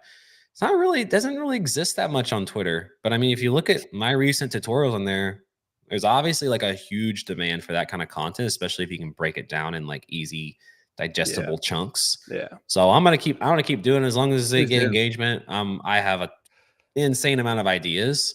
I just gotta, spread them out day by day. There's days where I just want to post all of them, and I'm like, I gotta make this last because there might be gaps, and like I might not be able to come up with something tomorrow or something. So I gotta kind of spread them out. But yeah, they're fun. I'm glad people are enjoying them. It's fun to like do a tutorial, and then something pops up in your tweet or in your feed that like is from the tutorial that someone created. It's like that's awesome. Um, That's super yeah, they're fun. fun. They're fun. Yeah, Let's see definitely who's keep doing it. check on the chat here. Many of us that did learn design by tutorials, yeah, for sure. Tutorials are amazing. Tutorials Uh, are awesome. Yeah. The tutorials that are best are those ones that cut out all the BS and all the commentary and just show you yes, how to do dude. it, Oh my you know? goodness. You launch some of these YouTube videos and if there's like 20 minutes long or something that takes 2 minutes to actually do, but just Yeah. people are just over talking Takes way them too much. takes them 10 minutes to get into the subject, and then the next 5 minutes are stuff you already know, and then the last 5 minutes is the answer. Hope sometimes it's not even. Is there any point in response design that we stop stressing widows so hard when everything wraps? Yeah, I think what I said earlier is the correct answer. Is like there are certain things that are CMS enabled where you can't click on a specific element and define like a max width for a section, so the stuff stacks. But anything that's static that you have control over, widows bug the living daylights out of me. It's my Dan pet Dan peeve. loves them, but I don't love them. It is my pet peeve. Only, I mean, because thankfully when I was younger, a creative director forced that hard on me, like Hmm. think about these widows and how you structure your sentences as a design element in itself. Like, and that's kind of what, and it changed my design. Cause I mean, a lot of my stuff early on was billboards and flash ads and things like that, where typography was so important. Typography is important everywhere, but it really was in those spaces. Hmm. So now, and it just stuck with me, something that I always focus on, and I that's why I keep bringing it up because I want to stick those things, in other people's minds, so it sticks there, and they're always thinking about it when they're designing something where they don't even have to think about it. Just like, oh, that's a widow. Yeah. Repeat that real quick. Let me Well, restructure that sentence. I see it in your reviews all the time. There's one in particular that happened again. I can't, brains fog. I think it was yesterday, or the day before, where you mentioned like a stair stepper, like the heading font, the heading text was like either you can either let the first line run long or the second line run long, Mhm. and things like that like are things that you and me both probably intuitively think about when we're structuring text. But I would venture to guess like a good 50% of designers just like let the letters fall wherever they fall. Yeah, And yeah, they don't think about those things where like yeah. I will change what the text says in order 100%. for it to flow properly, right? Like it's that important. Uh 100%. Yep. so and oftentimes that's the answer. As much as I hate to say it, like design and copy are like a union, and sometimes the design, sometimes you have to change the text in order to complement the design. There's Yeah, nothing wrong with yeah. that. I mean, sometimes I'll Um, I'll tweak the size at first a little bit, but if the client, like, really wants this headline, but if it just doesn't work with some things, like, "Hey, can we explore some other options?" And we yeah. always usually find out there's a even stronger option that we just haven't Hmm. explored yet, so it just keeps making things even better and better, and it made the design better, it made the content better, so, I Yep. mean, everything gets better. It's just all these small details equal one big detail, just Yep. there's all these Yep. little Yep. nuggets you can come up with. Um, but Oh, yeah, Tuts plus bro. That's bringing it back, Riley. Oh my back in the goodness. day. Jeez. Before Envanto was Envanto. Text wrap balance will fix the widow situation. I mean, I don't code, so wouldn't be using that, but I believe you. Mhm. Um, And these things are still gonna happen. Like, if you're on they a do. live site, you're gonna have widow. You're gonna have it. But when you're but the goal is just to try not to, right? And, Yeah. like the Rive thing, like, you saw how it was everywhere, it was so noticeable. You kinda wanna fix situations like that if you can, but if there's, like, 1 or 2 here or there, it's gonna Hmm. happen. It really isn't that big of a deal.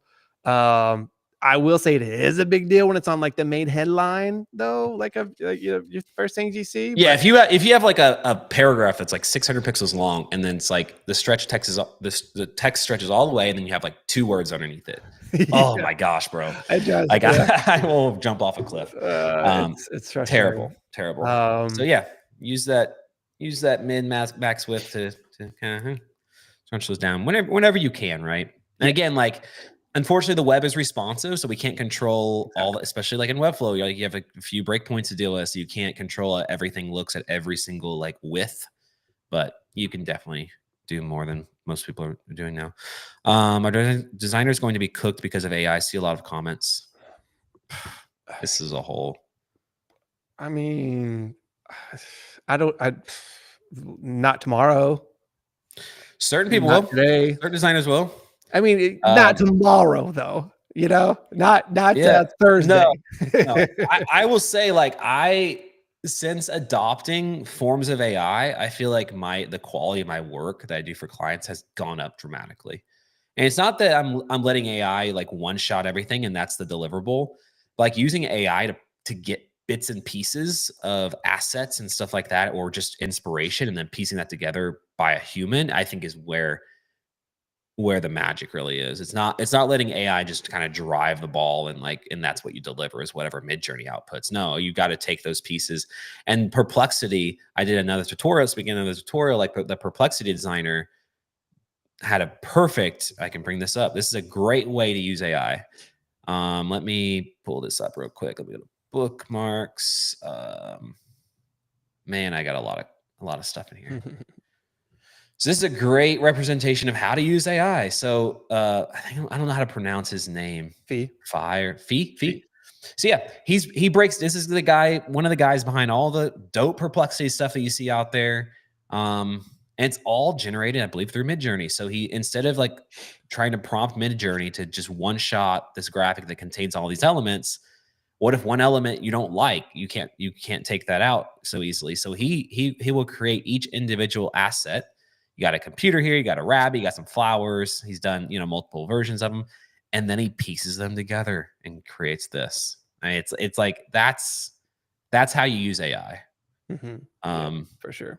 AI did not produce this image. It's these little pieces that he blended together in Photoshop, I would imagine. Shout out Adobe. Um, and then he created this. So Mhm. if you have the ability to do that, like use AI to your advantage. I don't think it's going to cook most of us. I think it'll definitely cook some of us, but Yeah, I agree. I mean, you know, it'll make the good designers even stronger. It'll make every designer stronger that actually uses it and tries it. It's mhm. great for coming up with imagery to help, you know, move faster. So you don't have to go search through iStock or whatever. You don't have to go create your own photos, that's one way I used to always stand out from everybody else. Everybody else would use Unsplash or iStock, and you'd see the same design, the same photos everywhere. But I actually took my own photos. I learned photography to do that, and so my stuff looked different. And because my stuff was very image based, big typography and image based for forever. Yep. Um, and now you can just use AI for that. So anybody can start making really cool stuff. But when before it was hard because you had to actually go learn a camera, and Yep. you know that's time consuming. But it's the same thing now. You actually have to go and learn how to use AI, how to write these prompts properly, and then you'll be able to create all this cool stuff. You know, it's awesome. We all should be It's doing it amazing. to create your Amazing. content, your placeholder content for your designs. Absolutely, you should be using this stuff. If somebody is still using Lorem Ipsum right now, what are they doing? I mean, you should have been using that for a long time, but if you're using it now, I don't know how we can help you. uh, So um, true. but yeah, it's going to do nothing but benefit. And now you'll see some of the things that like some of the stuff people are tweeting out right now, or these ads, vibe marketing is what we're calling it, right? Mhm. Um, sure, maybe because you could it'll maybe that extra designer you have on the team that's known to create some Twitter ads or a small image with a headline, the basic things. You know, maybe they won't ask you to do something tomorrow. They'll just put it in the prompt and they can create it really quickly. But you still, I think until that stuff turns into layers where you can edit it and do all this stuff, I think we're cool, you know, and we're all going to be cool no matter what, as long as you keep learning this stuff with it. Yeah. Yeah, all these like you see a bunch of them just overnight with the whole ChatGPT thing. Like you see a bunch of these posters and ads being created, which are cool. Like they make cool content on Twitter, but like there's much more outside of Twitter. Like they need to be scalable. They need to. You start poking around the details of a lot of those, and you start to see a lot of weird artifacts and stuff like Yeah. that. It'll get better. Like I said, that a lot of stuff you like. I love the flow of like creating a mid journey. Now I'm probably gonna be creating in ChatGPT, I know. bringing that into Pixel Cut and upscaling it 4x to get it really, really crispy. Then bring that into Photoshop to get the colors just right. Like you could still see like being a designer is very advantageous if you know how to use the tools and how to stretch the output even further than what's just generated off the Mhm. start. Here's the problem. Um, Here's the problem I just thought of. Well, we kind of talked on it earlier. There was a time where so Photoshop came out, and if you had the pirated version, you could design. You had, but if you had to buy it, forget it. It was thousands of dollars, right? it was Wasn't it super expensive. Yeah, expensive? very And then, expensive. you know, then later on we got like Figma and Sketch, which well, let's say Figma. Figma was free, and it still is free, I think, for just like one or two designs or something like that. So design became more approachable, and now we have this huge amount of designers. They're everywhere. Everybody's a designer now. You know, you can see it clearly by the way design is right now. Everything looks exactly the same. And we're hitting this spot again where it's becoming expensive to be a designer again, right? You can't have the free Figma anymore. You need all these extra AI tools. You kind of still ideally have Photoshop, you know, so it's going to be still like 500 to $1,000 a month to be a designer, you know, if it's not already. Yep. Yeah. Um, it's going to become expensive again. So I don't know. That's kind of interesting to think about, you know. Yeah, I'm all for it. Like I think the dust will settle, and like I said, there's certain tools that will emerge. But I think right now we should just embrace the fact that like there's people building amazing things for us to use. Some of which are better than others, and they all require money to keep building. I get that, but yeah, um, I, yeah, it's something new every day. Kingo Wednesdays, what's up, Tommy? Thanks for joining in. Still need to grab coffee with you, although I'm leaving in a couple days. But Yeah, raising the bar. The work of designers in the future will be about applying expertise to quality. It'll be more than that, but yeah, for sure. Hmm. Someone said up here, not to get, I don't want to harp on this too much, but they said, "What's your existing workflow when you?" I know mine, but let's say Dan. Do you still do Webflow development right now, or are you still actively do building Webflow? Uh, as an individual, as a personal, no. Yeah. I have Yeah. Okay. friends that do it way better, way Okay. faster. No. Yeah, because this question is interesting because it says, "What's your process for when working with a new client that's an existing Webflow site?" My process is to set it on fire and then restart. That's my process. I hate I love Webflow.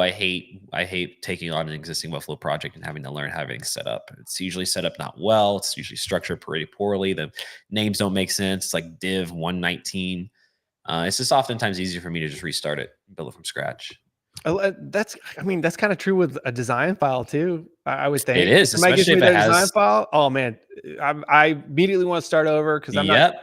clicking 100 times just to get to a layer or If well, all your I other say layout that's stuff. especially true if it's components and auto layout and stuff like that. Mhm. If I hand you my design file, it's gonna be messy, but you'll be able to just click and move things around with easily 100%. without like detaching instances and going into the design system and overriding things. Mhm. Yeah. Let's be real. Figma isn't that expensive for a freelancer. I have like 8 dev seats, but I try. Yeah, Figma, all of these tools, It's Webflow included, could They're be all charging a lot affordable. more. Yeah, yeah, I Yeah. mean, Figma is affordable, Bolt's affordable, Lovable's affordable, all this stuff is affordable, Pixel Cut, $5 a month is affordable, or is it $5 per scale? Per month. No, Uh, yeah, yeah, yeah. uh, all this stuff is affordable, but when you add it together, this stuff is gonna get pretty expensive. On top of your Netflix subscription, which inspires us as designers, right? We gotta watch some movies or Mhm. something. All this stuff it's expensive. Our emails, This our domains, our hosting, $8 a month or however much Twitter is now or X is a month. However much, yeah, I mean, it's constant, and constant. that's just what we have today, not taking into account what's gonna release tomorrow that we're all gonna wanna give a shot at, you know? Totally. And it's just like, there's no end. Where does it ever end? And a topic we were going to talk about last time was $80,000 fonts now. Like what? $18,000 Or fonts. Yeah, eighteen so eighteen that thousand dollar fonts. I don't know if anybody caught that, but yeah, there was this guy that, I wanted to reach out to him, but I didn't want him to be in a position where he's gonna have to put the font creator on blast, or even if Mhm. he were to mention the font, we'd be able to trace it back to who actually did this. But yeah, it's like this guy wanted to use this font within his product. So the distribution is a little bit different than like a website or like a poster or something, right? So the distribution tends to be, especially if the product takes off, then a lot of people are going to be using this font in a lot of different ways and a lot of different screens. So it's probably going to get a lot of page views and just, you're going to be seeing a lot. And usually the font price is associated with page views a lot of times. That's the model that people use now, which is kind of annoying, but I kind of get it. But yeah, they quoted them. I think it was $18,700 per year to use this font. And I don't even know what the font is. Maybe it's the coolest font known to mankind. But there was a lot of people in the comments being like, you could literally hire a typography designer for less than that and then have the logo like or the font in perpetuity, like forever, right? Like you never have to. But instead of paying almost 20 grand per year to use this font, which Mhm. is just one piece, one small minute piece of a product or of a brand, 20 grand. Yeah, it's pretty crazy. I'm sticking to enter for now. I mean, or any other Google font or Yeah. any other open. There's so many cool open source fonts, and like I I'm finally at the point in my career financially where I don't hesitate to buy a font. Like I'll only buy like the one weight I'll use. I'm not gonna like spend Mm. $1,000 on the whole family. I'll spend like 30 bucks on a font weight that I use. But yeah, for the longest time, man, I was so frugal when it came to fonts. It's like I always window shopped them. Same with, like, mock-ups and stuff like that. Like, I finally at the point where I don't hesitate to spend money on those things that I really value. Yeah, for sure. But they get expensive, and you know, I maybe one font every couple months I buy, but generally I'm using like Geist or something that's free. Mhm. You know, Yeah, I'm gonna start using um, Geist. Geist is I dope. think it It's looks the new awesome. Enter. You need to get off it.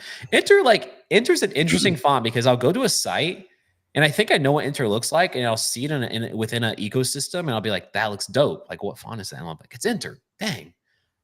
It's so flexible in what you can use It it for. is. Yeah. Um, but That's why I like I it. don't personally You know use what you're it, gonna but get. You know what you're gonna get, yeah, you know? it's just solid Um, font. yeah. I was a big Helvetica user for most of my stuff, so it's kind of the closest thing, you know? It's like, That's "All going right, there we back, go. Here man. we go." Yeah. It was hard to switch. But now I feel like again I'm late in saying this, but we've entered an era where typography is unequivocally more important than it ever has been before. Like we went through an era where like it was illustrations, right? Like we had all these different illustration styles, and it was, you know, we got flat and gradients and shadows and stuff like that. But then like you almost see those disappear, and then like typography is center stage at a lot of these brands. So like I love Enter and I use it for body copy sometimes, but like when I'm picking out like a headline font, like I want Mhm. something that not everyone's using. Yeah, You know for what I sure, mean? for sure. Um, I'm at but that point now too. Yeah, yeah. I mean, I haven't hit it yet. I haven't like actually done it, but I'm at that point now. So, um, yeah. yep. Oh, what else do we have here? Good design is having taste to put ingredients together. What do you I think guess about the word taste and craft? You cool with those? I'm a bit just like many things. I'm a bit tired of hearing about it. Like Um, suddenly everyone starts talking craft and taste. Craft is like I don't use the word craft that much. I think that's a very ambiguous word. Taste is like is a make or break, you know. So I don't mind the conversation around it. Um, but yeah, I would definitely agree. It's a make or break for a designer whether you have it or not, and whether you Mhm, have it or not is like who's to define that, you know. mhm. Yeah, for sure. But Exactly, right? Yeah. what's your take on it? It sounds like you have some thoughts. I mean, I just don't like I don't know. It just came out of nowhere, and suddenly everybody, everything they tweet, every conversation, the focus is the craft. Like, where did this come from? Like, we've all just kind of, yeah, try to do our best, try to learn as much as we can, you know, try to gain all these skills, and suddenly where it's everything is about crafts. Maybe because of the AI stuff. I don't know. I have no idea where it came from, and it's like Mhm. it's out of everybody's mouth, and that's all they talk about. I don't mind taste at all, kind of like what you said, because it is that's a needed thing, you know. Because I'm like, what is my craft? If I had to sit here and think about my craft, because everyone's like, I'm working on my craft. Like, am I working on my craft? What, I'm I designing. don't know I what don't that know. to me that's just like you're just getting better. Like you're just getting better at whatever you do. Yeah, That's your yeah. yeah. I don't know. Um, I think it goes back to like again, we like to over glamorize what we do, exactly. and I think. craft just sounds super fancy and super, you know, I don't Yeah, know. yeah. I Um mean, say it all you want. Obviously, like it's not obviously not that sure, big a deal, sure. but it's something that I'm starting to notice. You know, because I look at all these people's Yeah. headlines and when I'm reviewing portfolios, and everyone's passionate about the craft. You know, it's like, okay, Yeah. all right. And like and like I said, taste, you can tell when someone has good taste or not. And again, what that word means, I'm not going to sit here and define it. And I'm not going to pretend as if it's like some objective truth, like this person has good taste and this person doesn't. But it is a difference maker because a lot of us, we all know Figma the same exact way. Like Mhm, we know our way around the tool. We have the skills to be able to do it. The output is where you can tell if someone has taste or not, because even though we can technically both do the exact same thing, we have the skills and the knowledge to know how to do it. You see a lot of designers out there, especially it's like early on in their career, you can tell they're still kind of developing like what actually constitutes good design that people are mhm, going to find generally attractive. Now somebody could have really good taste, but like being a hyper like niche part of the market where they're targeting something really weird and stuff like. But yeah, it's very ambiguous. yeah, There's 100%. it's totally subjective in a lot of cases. Yep, I agree. As solopreneurs, what's things in your life and work do you outsource and subcontract? You have an answer for that? I always outsource the development stuff. I they just that's just there's always going to be somebody that's faster and better than I am, and Hmm. that lets me keep focusing on design and product and the ideas and the business side of things. So I'll always outsource that. I mean, I would like to get to a point one day where I can just build everything myself and whatnot, but something's going to have to sacrifice. Yep. And I don't know that I'm ready for that sacrifice yet because there's just so many talented people. I mean, I'm at the point to where I Hmm. would love to partner with other designers to help me design stuff, and I Sure. can still help creative direct and and work on business and product, but somebody else is actually making the designs. Like I'm ready for that point too.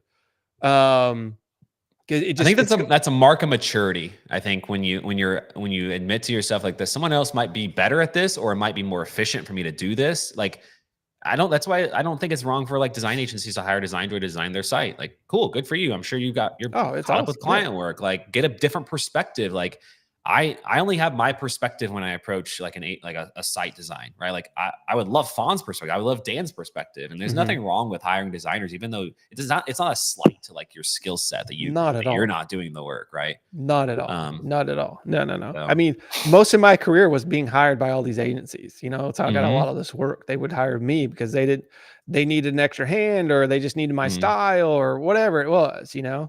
Yep. They needed me to market it or something. Yeah, there's nothing wrong with that at all. But that's kind of where like some of this stuff that I want to do. Like there's all these businesses that I want to do and stuff and create all these products and anytime I think about it, I'm like, man, it'd be cool if I had, a couple developers, or at least one developer that I really want to work with and another designer to help. So I could focus on, I'll still design a little bit too, but focus on product and customers and everything. That's Yeah. kind of where I see my future headed, Hmm. I think. Yep. It's exciting. I'm looking forward to it. The hardest part is finding the right people to help you. I've hit some mistakes with some partners and Oh some yeah. great partners too, but not everyone is going to be as excited as you are. They're not going to be as fast as you are. I'm very very fast at creating, and it slows me down so much when another designer, another developer is not as fast as I am. Because these, some of these ideas they got to be quick. Get them out. Mhm. Does it Yeah, work? no, Does it we not can't work? I spend need 2 to know weeks on this now. concept. Yeah. No. Right. Right. Uh, um, that's the biggest challenge. So if anybody out there is still, great designer, developer, engineer that wants to jam on stuff, holler at me because I'm always looking, always tons of ideas to hack on. But yeah. So Yep. Yeah, sourcing stuff, again, when you're in a position where you're getting a lot of client work, like as I am, you realize when you go to source something, you realize why people come to you because mhm, it's very, very difficult to source good, reliable, available very. talent. Very difficult. Very difficult. The whole market is so convoluted. And Um, that's why it's important for y'all to try to get that one good, then the second client, and they're just going to keep mhm. referring you or coming back to you. It is Yep. so critical, so critical. So when you do get your client, give them full Mhm. attention. Make it the best experience they ever had. You Yep. want to make them friends, as much as you can, and it's just the work is just going to keep coming from there. So what about personal life, the lawn deep cleaning? I don't know about you, Dan, but we don't outsource a lot. Like we used to outsource our yard because as much as I'd love to be like an outdoorsy guy and go out and clean the yard, I just find myself I don't. I'm just too lazy. And it's oftentimes way too hot here in Phoenix to want to do that. But we don't do that anymore. The only thing we outsource is deep cleaning. So we have a cleaner come like usually about once a month or so. Mm, Um, she doesn't pick up all of our crap. We have to clean for like 4 hours before she gets here. mm, But she just does like our floors and like, just deep cleans all the stuff that kind of stuff. It takes her like 3 hours and it's not expensive at all. mm. Pretty much probably anyone could afford what we pay. So it's not like, I don't mean to sound like bougie, like we have a maid or a house cleaner, but we have somebody that comes and deep cleans um, Yeah, I our mean, house. that'd But be super helpful. I think that's cool. if we did it, man, we would be probably like this house would be what's it called? I don't know. We have 3 kids, you know, they drop berries all over the floor, and there's all kinds of stuff that we just don't have.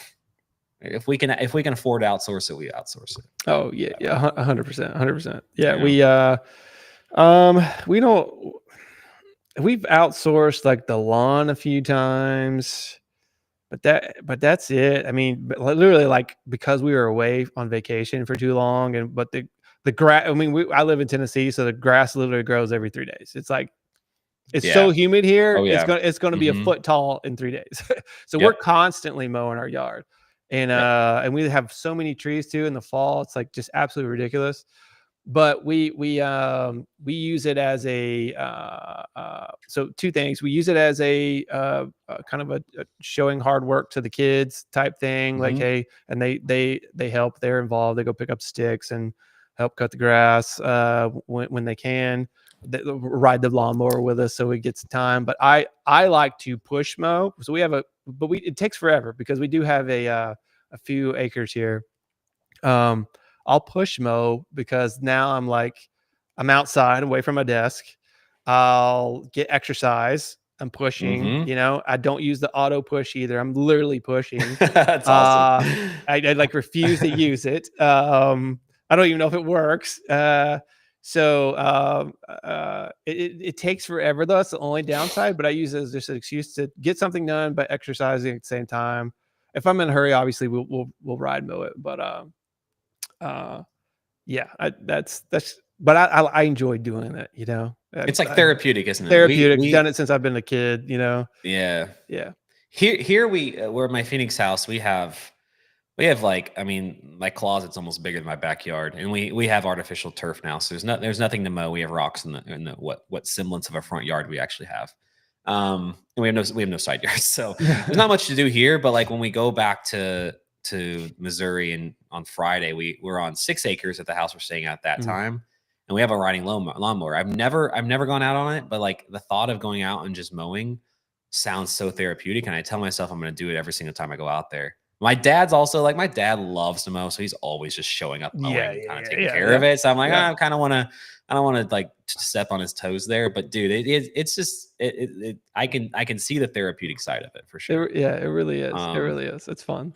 I don't even listen to music or anything. You got just the mow, sound of the sound mower of the and just the mower, the smell rumbles of and the yeah, grass. Yeah, exactly. You're yeah, just yeah, kind of yeah. living life at the moment. So dope. Yeah, Um, definitely because of all the taste and computers don't have taste. Yeah, they're pretty good at mimicking taste, but yeah, they can't have taste. There's a question for you, Dan. Uh-oh. Off-topic question for Dan. You're working on a gaming platform right now, but do you play any video games? Yeah, so I'm working on Hytopia. We're going to become a pretty sure pretty popular UGC type gaming platform here very soon. You can make a bunch of quick, you know, mini games, voxel style, super fun. So I play a lot of those games. I mean, they're still so new, and we just have some up from a game jam, and then a couple that we've been just kind of testing interfaces and stuff with, and the STK. So we got one called High Grounds, which is really fun. I've tweeted it out a few times. I mean, it's not perfect by any means, but it's still fun, you know, just to get in your browser and play. But I still play if just me, not with my kids, but I'll play Fortnite still. I know it's older. It's just I don't have time to learn new games these days, you know, unless it's like exploring other interfaces and stuff because I have to design a lot. And I really, really, really, really liked Fortnite's earlier interfaces. I think the new Fortnite's interfaces has struggled a lot. There's a lot of mistakes in there that I'm learning Hmm. from, and I kind of bring it over to other stuff because like okay, I know not to do that. um, uh, and then some of the other gaming interfaces are just way too like mythical for me or whatever. Like this is not Yeah. my style. But like that's why I like Fortnite. And I like we play Nintendo Switch a lot with the kids. So all the Mario stuff, you know, we're huge Mario Kart family. Smash Brothers, you know, the usual stuff The that you play with classics. Yeah. your kids. It's still so fun. Um, so Yeah, things like that. But when I was a kid, I was always like the sports games type person because I was a big sports player. Yeah, other than that, I'm not the biggest gamer like World of Warcraft, things like that. That's not really my thing. What's up, Jordan? But yeah. Yeah. So Dan, you and I have to get in a Fortnite lobby together. I'm not Do you gonna play? lie. I'm pretty cracked on Fortnite. Oh my goodness, dude. Okay. I'm like Yeah. I might be an Unreal in Fortnite, the in ranked. Well, So yeah. you would destroy me. I No, haven't played in like a year, well, except for just to test the. oh Oh, sorry, no, not. I would say probably 6 months.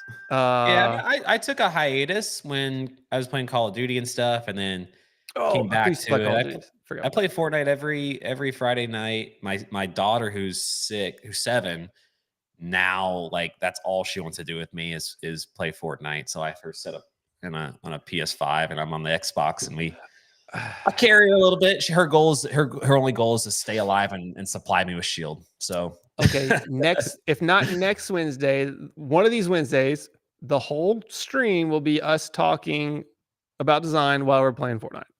that would be dope. That'd I be so love fun. Fortnite, bro. All right, Love we Fortnite. have to do that. Don't forget. I'll be on PC. I'll be on PC. We can play PC versus controller, right? Yeah. Oh yeah, Yeah, yeah. man. Yeah, yeah. Okay. Yeah. I'm not on PC. Do you mouse and key? Yeah. Oh, bro. I wish On I Fortnite, could. yeah. It's I got started way too early on controller, and I tried to pick up mouse and key. I bought, the best gaming PC you can buy, and then sat down to do it. And I'm like, oh, dude, this feels like rewriting my brain.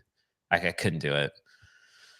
I'm Verdansk is coming. excited Oh, now, man. bro. Okay, we're just gonna Dude, start I playing Fortnite. I will hop on Fortnite, and I will stop work and hop on Fortnite anytime. Okay, this is exciting. I had Love one Fortnite. friend that would jump on Fortnite with me, and then he stopped playing.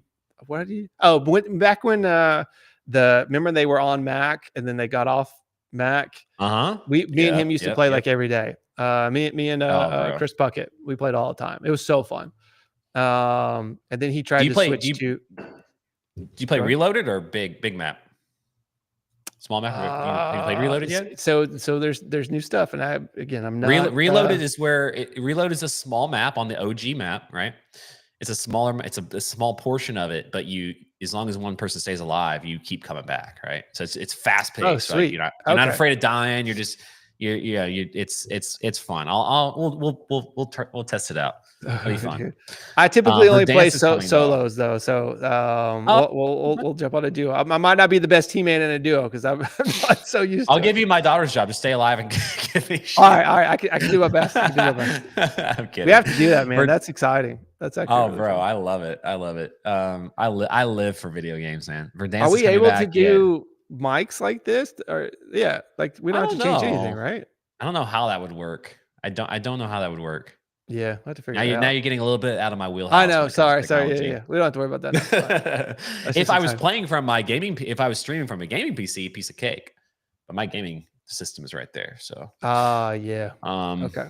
But yeah, Adrian says Verdansk that you're probably not a Call of Duty guy. You didn't mention in your list. I'm assuming you're not. Oh, so I used to play Call of Duty. Are you talking to me? Okay. I used to play Call of Duty. Yeah. My name is actually in some of the credits in some of the games. Of course it is. We cool. should have known that. I designed some mobile apps for Call of Duty for Activision, where you had to change your weapons within an app. Oh, that's sick, a couple man. websites. I did several projects with them. That's It's pretty cool. Well, they're I'm not sure if you're caught up, but the kind of the OG version of like Fortnite map is coming back to Call of Duty. Warzone. That's what I watch while I work. I'll watch because they usually have tournaments. I follow a couple of streamers destroying Z-Laner. If anybody watches them, I'm gonna flip. But I watch them. They usually have like 10K tournaments every week. They last like 4 hours. So like if I'm working and that's what I chill to. While I'm working. I'll be pulled up on the second monitor, just watching them. DM me one of those links, one of those streams that you watch. I want to check it out too. I will. Yeah, you kind of got to get to know the streamer a little bit. Like I don't know if you just jump in, you're gonna be immediately interested. But once you're it's kind of like a sports team, you know? Yeah, you're for like, sure. And there's tournaments all the time. And when Verdansk comes out, it's gonna be giant. You know, there's like World Series of Warzone for $1 million. So you follow them kind of on their journey there, and they have all these pop-up tournaments. it's just fun to just watch, and it's like it itches the competitive side of me, Mhm. which I don't get a lot of in my life. So it's cool. Um, That's awesome. Valorant, no, Valorant's have you played Valorant? No, You're on a no. I PC. mean, I've What? loaded it a few times just to check the Okay. interface, how it works, but no. It's fun. It's fun. You gotta be skilled with your aiming though. It's not like Mm. no aim assist. Have you guys chatted 04 yet or messed with it? Oh, what's up, Yes, bro. Jordan? Yes, we have, and we will continue to. It's Yeah. it's pretty amazing. That's probably what I'm gonna do when I get off here. I gotta do some work, but I probably gonna end the day on that. Yeah, yeah, dude. I got so much work to do today. It's whew, I've been Well, I in haven't this like started, so heavy design mode that's just like wrecking my brain. Like so this interface that I mean, designing this whole gaming platform, and it's supposed to work on the desktop and mobile and be completely responsive, and for all the game interface, for the whole marketplace, literally everything. And it's just me doing it as a designer. So it's just like, oh man. And every time there's a new feature, it's like, okay, that broke everything. Let me rethink this. I've I redesigned this thing, man, over the past few years, just so many times. But it's so fun. I But have a lot of respect for you being in that world. I've only in my entire career done one game design, like the interface of it. It's called we actually, funny enough, it was on the Apple homepage at one point. oh, sweet. Not because it was good, but it's called Twisty Sky. But I did a lot of the interface there, and I quickly found out that I was way out of my league. It's just not like my brain doesn't work like that. Like I'm much more of like a SaaS like landing page builder, Mm. not a real funky like Fortnite UI. I love that you Yeah, from a yeah. craft. I hate. I just said No, craft you just did from it. like a craft or like a skill perspective. Love stuff like that. Like I used to be connected with the Fortnite UI designer on Twitter. I used to follow him and like see all of his stuff, and I was like such an appreciation for it. It's just not me. I can't do it. Um, so yeah, the Hytopia stuff is dope. Who did the logo for Me. you did? Yeah, yeah, Really? yeah, yeah, yeah. Dude. Yeah, and I'm Um, not a big like logo. I'll do logos for people when they ask me, for sure, especially if I'm already involved there. But there's people mhm. that can do better stuff than I can. But um, There always uh, is. But I really really liked what we created, because we first created it was first called Topia, and that's when those blocks made a lot of sense. So imagine the HY not being there, right? And it's just these blocks, yeah. Topia, which is what all of this voxel stuff is based off of. And then we rebranded to Hytopia.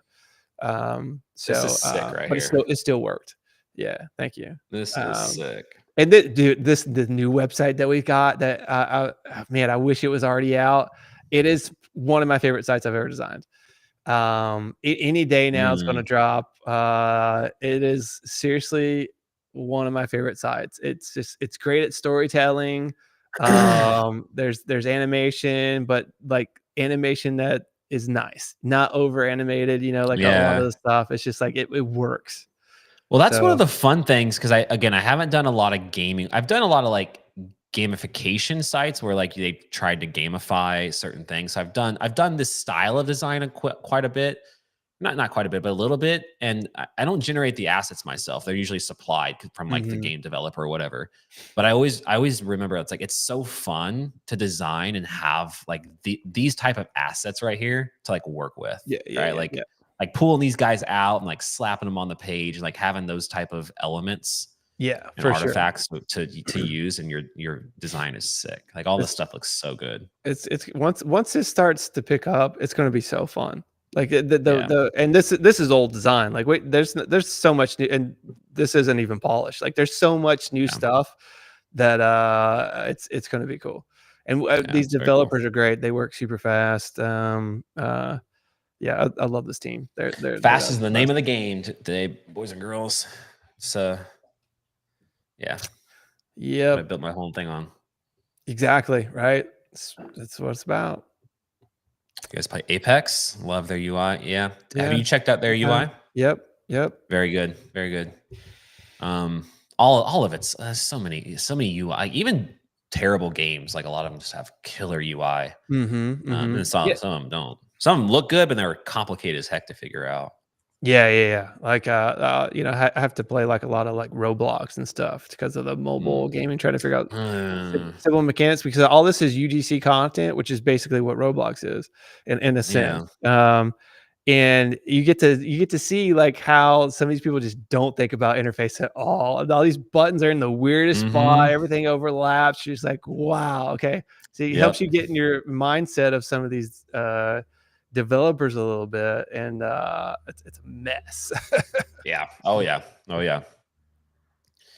Dan, what are you using to handle the 3D and multiplayer servers? Do you know? Yeah, I'm not the one to ask for, unfortunately. I wish I knew all the goods behind this stuff, but Dan's sure. just a designer. I'm just a designer.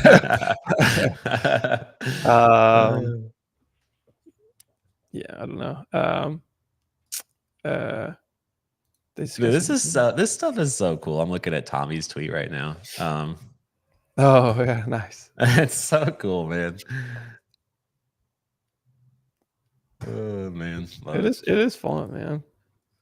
Yeah, I mean, like I'm already getting tired of this style, but like I saw someone do like Muppets and stuff like it's so I did the Muppet. I took a family photo and did like the Muppet thing on top, and it killed it. Like, it's so amazing. Oh yeah. man. See. Dude. Anybody else have any topics or anything? And there is almost 2,000 more people on your side of the stream. That's the thing, how this works. Well, first off, I retweeted mine out, which you probably didn't do. We didn't talk about this, but that helps a little bit. You know the tricks. Yeah, like you gotta. I like to tips to get out there. I try not to. For one, I gotta stop tweeting. I tweet too much. But I try not to retweet until late at night here in Central Time. That way, when I go to sleep, everyone that's just waking up, they'll see whatever I said. If I think it's interesting enough, I'll retweet it then. But I try not to retweet during the day. Yeah. But I need to, because it looks like, I mean, I didn't retweet. I just shared it. Oh, okay. Like okay, I clicked the share, copied it, pasted it. That definitely helps. But I would imagine there's a lot of cannibalization between our audiences. Probably, yeah, probably. I'm sure that I'm taking viewers from you and you're taking the viewers from me. I don't know why they don't combine them. It's so weird. Like, why do we have two different stream counts going on? Yeah, it's super interesting. It's cool. I think it's awesome.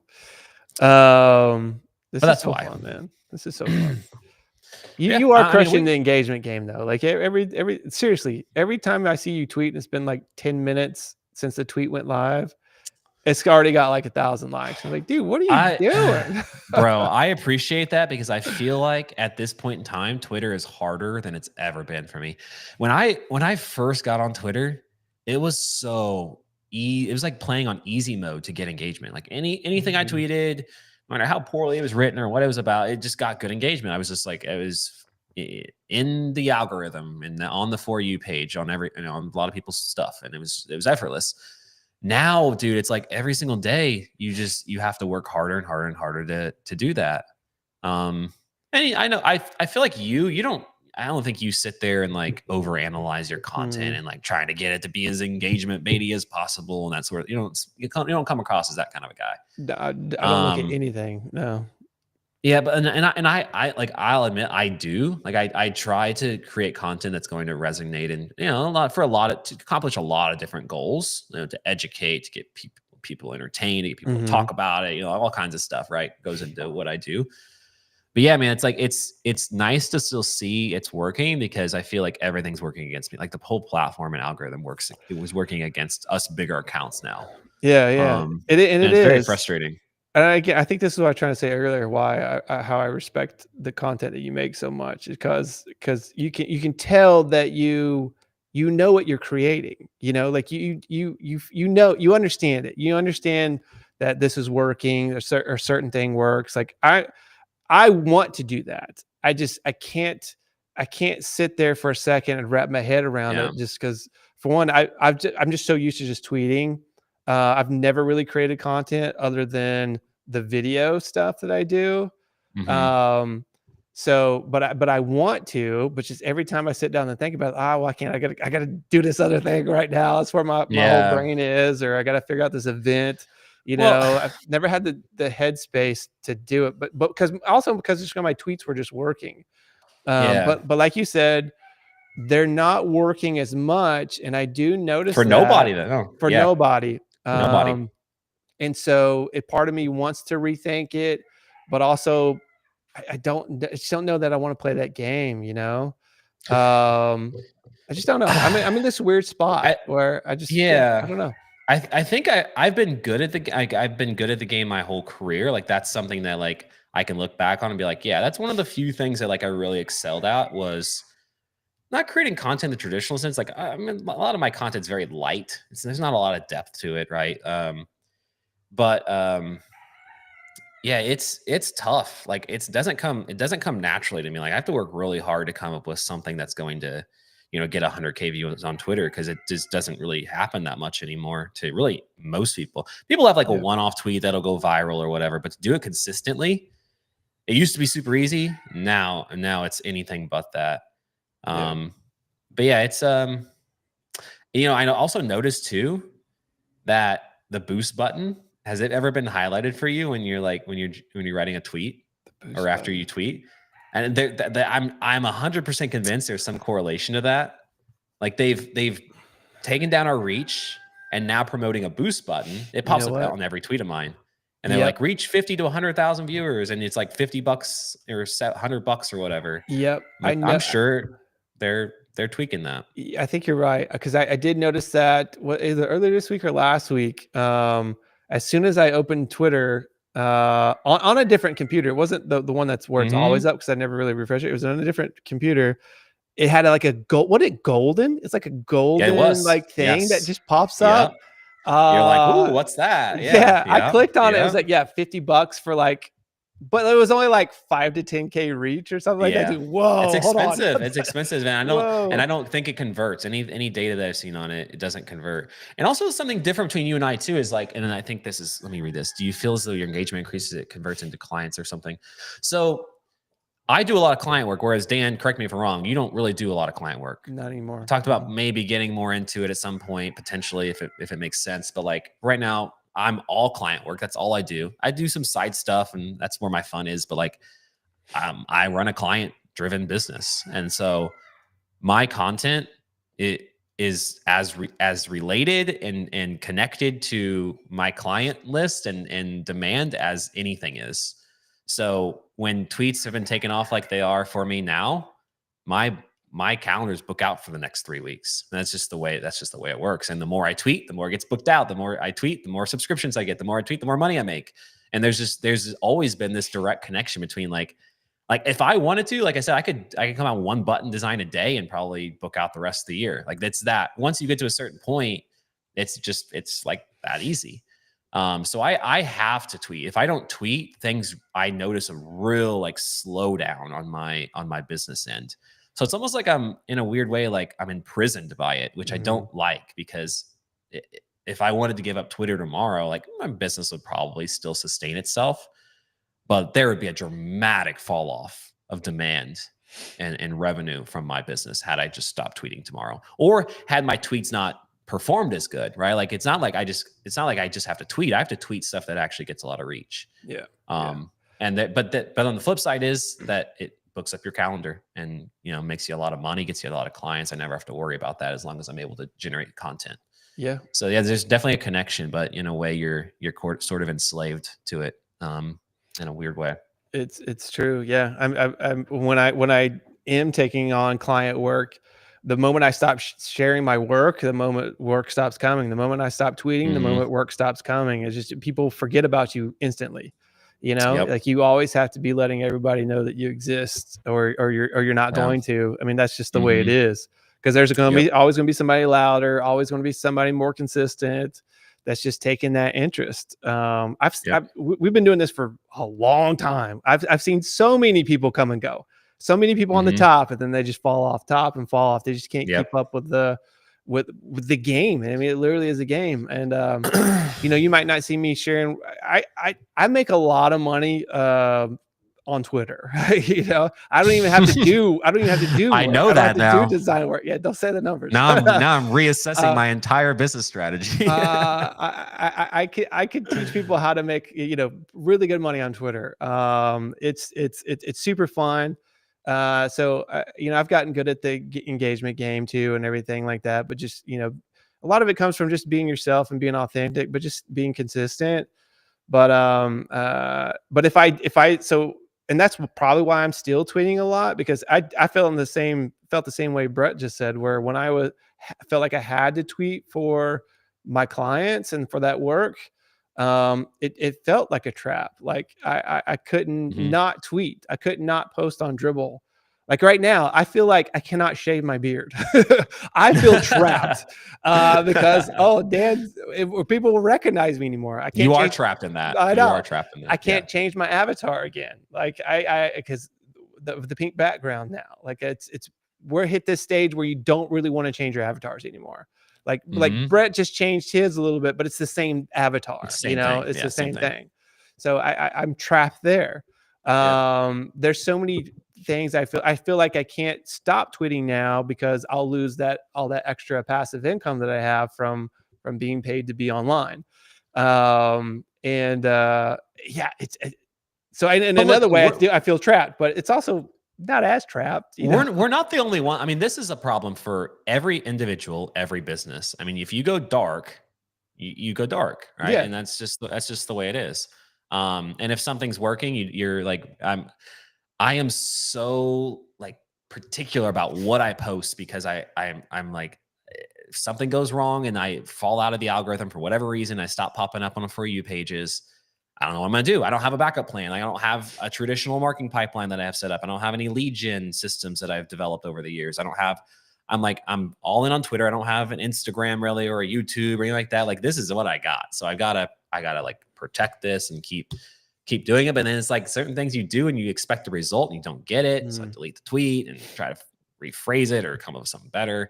Yeah, it's like for me, it's a daily challenge yeah. because I have client work. That's what I'm doing. But I also have to come up with a tweet at some point, and it's like, but I also have to tweet it at the right time because if I tweet it out too late, like it's not going to get the same traction. So it's like you get into that game of like this is just your job, the part of your job. You have to do it, you know. Mhm. Mhm. Um, but yeah, if you're good at it, like it's amazing because Yeah. at the same time, all I have to do is tweet to get a client. Like other people have to do work way harder to get Uh-huh. clients than that, right? Yeah. And this is a good point. Like, seems like the 0 to 1 is the hardest. Then you hit Mhm. escape velocity and momentum. Yeah, like I've fortunately built a lot of ginormous platforms, way bigger than my presence on Twitter. It's the case. Like if you get off the ground, you get to that like 10K follower limit, like and you're actually really good at generating content. You have to be good at generating content. Mhm. It's way easier to scale at that. But yeah, getting off the ground, man, like that's often the hardest part, and it's a It's lot of luck. It's a it's lot of very luck. hard. Yeah. Yeah. Lot of luck, very hard. And some platforms are harder than others. You know, like you'll have somebody have 1 million followers on Instagram. They try to come to Twitter and it's like crickets for them, you know. It can be tricky. Yeah. But it's just one of those things you got to do. Always be promoting yourself. And if you don't, because if you don't promote yourself, who's going to, you know? You got to do Yeah. it. um, Um, yep. Thoughts on Jitters crack too. Amazing. yeah, I haven't fully dug into it too much, but man, I wanna dive into Jitter a lot more. Um, I'm working. So again, I'm working on this game interface, and I have this constant urge to prototype and animate everything. You know, just to see how it feels, see how it looks. The reason I don't is because it's just going to take me away from all this other stuff I have to figure out and design. And the developers I work with they're so talented. They'll be able to, you know, understand the design and kind of even make it better too when they start building it themselves. But I have that constant urge to try things like Jitter or Rive and just to bring those designs to life. I'm not a prototyper. I don't prototype. It's just to me and my flow, it's a waste of time. I don't drag all the arrows and Figma and all that stuff. Never have. I'll never be that guy. I just not me. There's always somebody that can make it faster and like make it real faster. So, but again, I do want to try jitter and stuff more. I agree. Beardless Dan would break design Twitter. Now I'm feeling so much more trapped. Yeah, I can't. Man, yeah. In all seriousness, no, you'd be fine. No, I'm afraid. You might notice a slight dip in engagement, but then it'll dip because y'all gotta like the way I look. I'm not even sure I like the way I look. Well, then you have to update your profile photo with that. Then I'm going to borrow your helmet. I'm going to come work for Design Joy, and I'm just going to be the headless avatar. I need a blue one. I need a blue one. No, I mean a pink one. I need a pink one. So that still somewhat matches. Make a video on how to make money on X. Yeah, just work really hard for like 15 years. Put in the time. A lot of content. Yeah, make a lot of videos. If anybody tries to tell you how to make money on Twitter, don't listen to them. All it comes down to is years and years and lots of relationships, which are which is hard to get. It takes time to get and earn, and just consistently getting in the chair and showing up. We all can do it. It's just we just put in the time. Yeah. I think a lot of designers are trying to reach influencer level followers, engagement X to get those payouts. On the plus side, more followers does equal more opportunities. Oh, 100% it does. But do you actually are you making good money on X from X? Oh, no. Yeah, it's like, are you kidding pennies. Like now what I make on X pays for my X premium. Now that's $50. Exactly. And that's why I'm like, every time I get that payment, I'm like, yes, I didn't have to pay for X this week. Let me let people in on a little secret that have not gotten a payment. The only time you ever see people sharing their payments is when they get the first one. And it's because they're paying them on all the time that they've like occurred. So it's multiple months. So like my first payment was like $1,199, and I shared it because I think everyone else did. But like the next month it was like $60 because that first payment was like 4 or 5 months worth of content. So don't fall for that trap. Yeah. No one's, at least in the design world, making any considerable money on Twitter payouts. I'm just talking more in general of like brand deals, client work, like that sort of stuff. I do credit X for a lot of that, my content on X for that, even though it's not a direct outcome of that.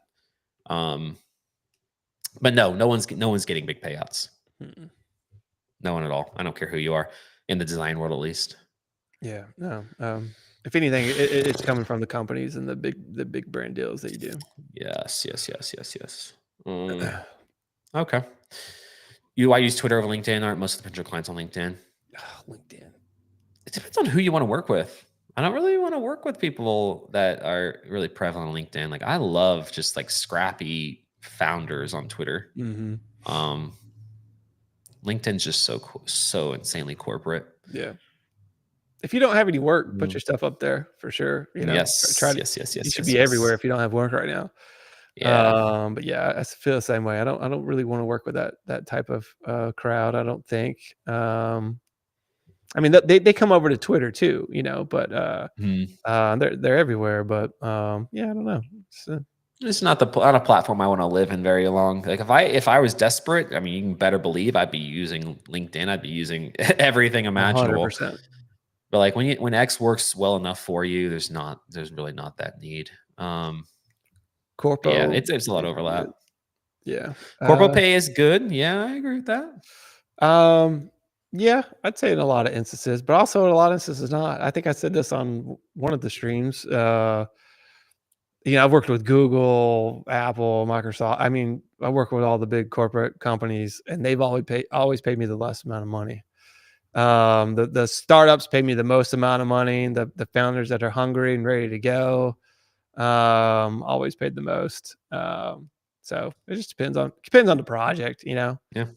But Dan, I got your new profile. No way. Dude, look at that. That's so funny. What? Hey, You're already seeing done. the magic of this chat GBD thing. Like the amount of I think I pulled up like 3 or 4 things during this that were just relevant That's to what we were talking about. hilarious. So quick too. Yeah, they just took both of our profiles and then That put the picture still hasn't mask loaded of for the me. first one in which one? The picture on my the Oh, on because I think he X. deleted it. He deleted it. Oh, I okay. clicked on this tweet and it said deleted. I went back and luckily it was still there. Oh. Um, don't be shy. Don't delete your stuff. This is cool. This is cool. Maybe updated it, Um, to give me a peak oh, helmet he instead of the he yellow might have. Oh, I wonder if he because did. the stream's delayed. I haven't seen it yet, but um, cool. Awesome. Well, I guess yeah. Should we For get back everyone to else, work? I think we gotta dude. At some point, like I feel like I could sit here and chat for like a I couple more know, hours. I'd probably man. die of like my blood sugar getting really low because I need to eat. It's so fun, man. This is gonna be But fun. I just, keep doing this every Wednesday, just hanging out.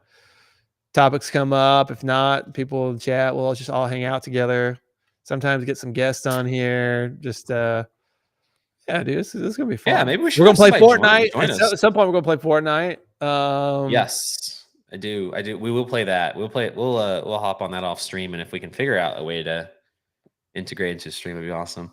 But yeah, I guess would be fun. Like I kind of like I said that in the beginning of the show. Like problem with like having guests on shows, it tends to focus the conversation on like one topic. I just want Mhm. like people. I want like Jordan, to come on here and be like just hang out with us and talk Yeah, this yeah, thing. more of a hangout type thing. Yeah, Just to not like hang out. Like we're interviewing them or no, whatever. None of that stuff. no interviews here. No interviews Literally just here. joining the conversation. There's Um, just so many cool people out there that you don't have to you don't even have to have a big following. Just like you're showing up in the chat a lot. Yeah, hop on here. We obviously probably share a lot of the same interests and stuff. Be fun. yeah, it would be fun as long as we have the eject button. Like, get out of here. Get. Yes, we can hit that eject button anytime, anytime. That's funny. Cool. Sweet. All right, guys. Well, thank you for on behalf of me and Dan. Thanks for joining another show. So somebody just posted a screenshot. There's literally a widow on they shared the stream like in the text that X has, oh and Lord. it says live now, but now is on a line by itself. And they started with Bro, widow. that's another thing. How funny. I literally have a separate Twitter set up for this purpose. I'll put my tweets on there first to see how they align on there, and I'll change them if I have to. That's But that I awesome. can't change. I can't. We were coming up with this Yeah, it's 4 minutes after the stream was supposed to go live, and we didn't get to check it. but So that's so fun. That's so that's funny, man. hilarious. That's That so is funny. hilarious. Of course that happens. That's actually your caption. So that's Oh you. yeah, that's on me. See, that's on Oh, me. no, that's mine. That's mine. That's mine. Never mind. Yeah, it does say it has got my name on there. Yeah. Watch mine Get be perfectly I right know. on the line. You had to put that now in there. You couldn't just say live. Yeah. That's Prepare so to get funny. clapped. Oh, Austin might have to get in on this too.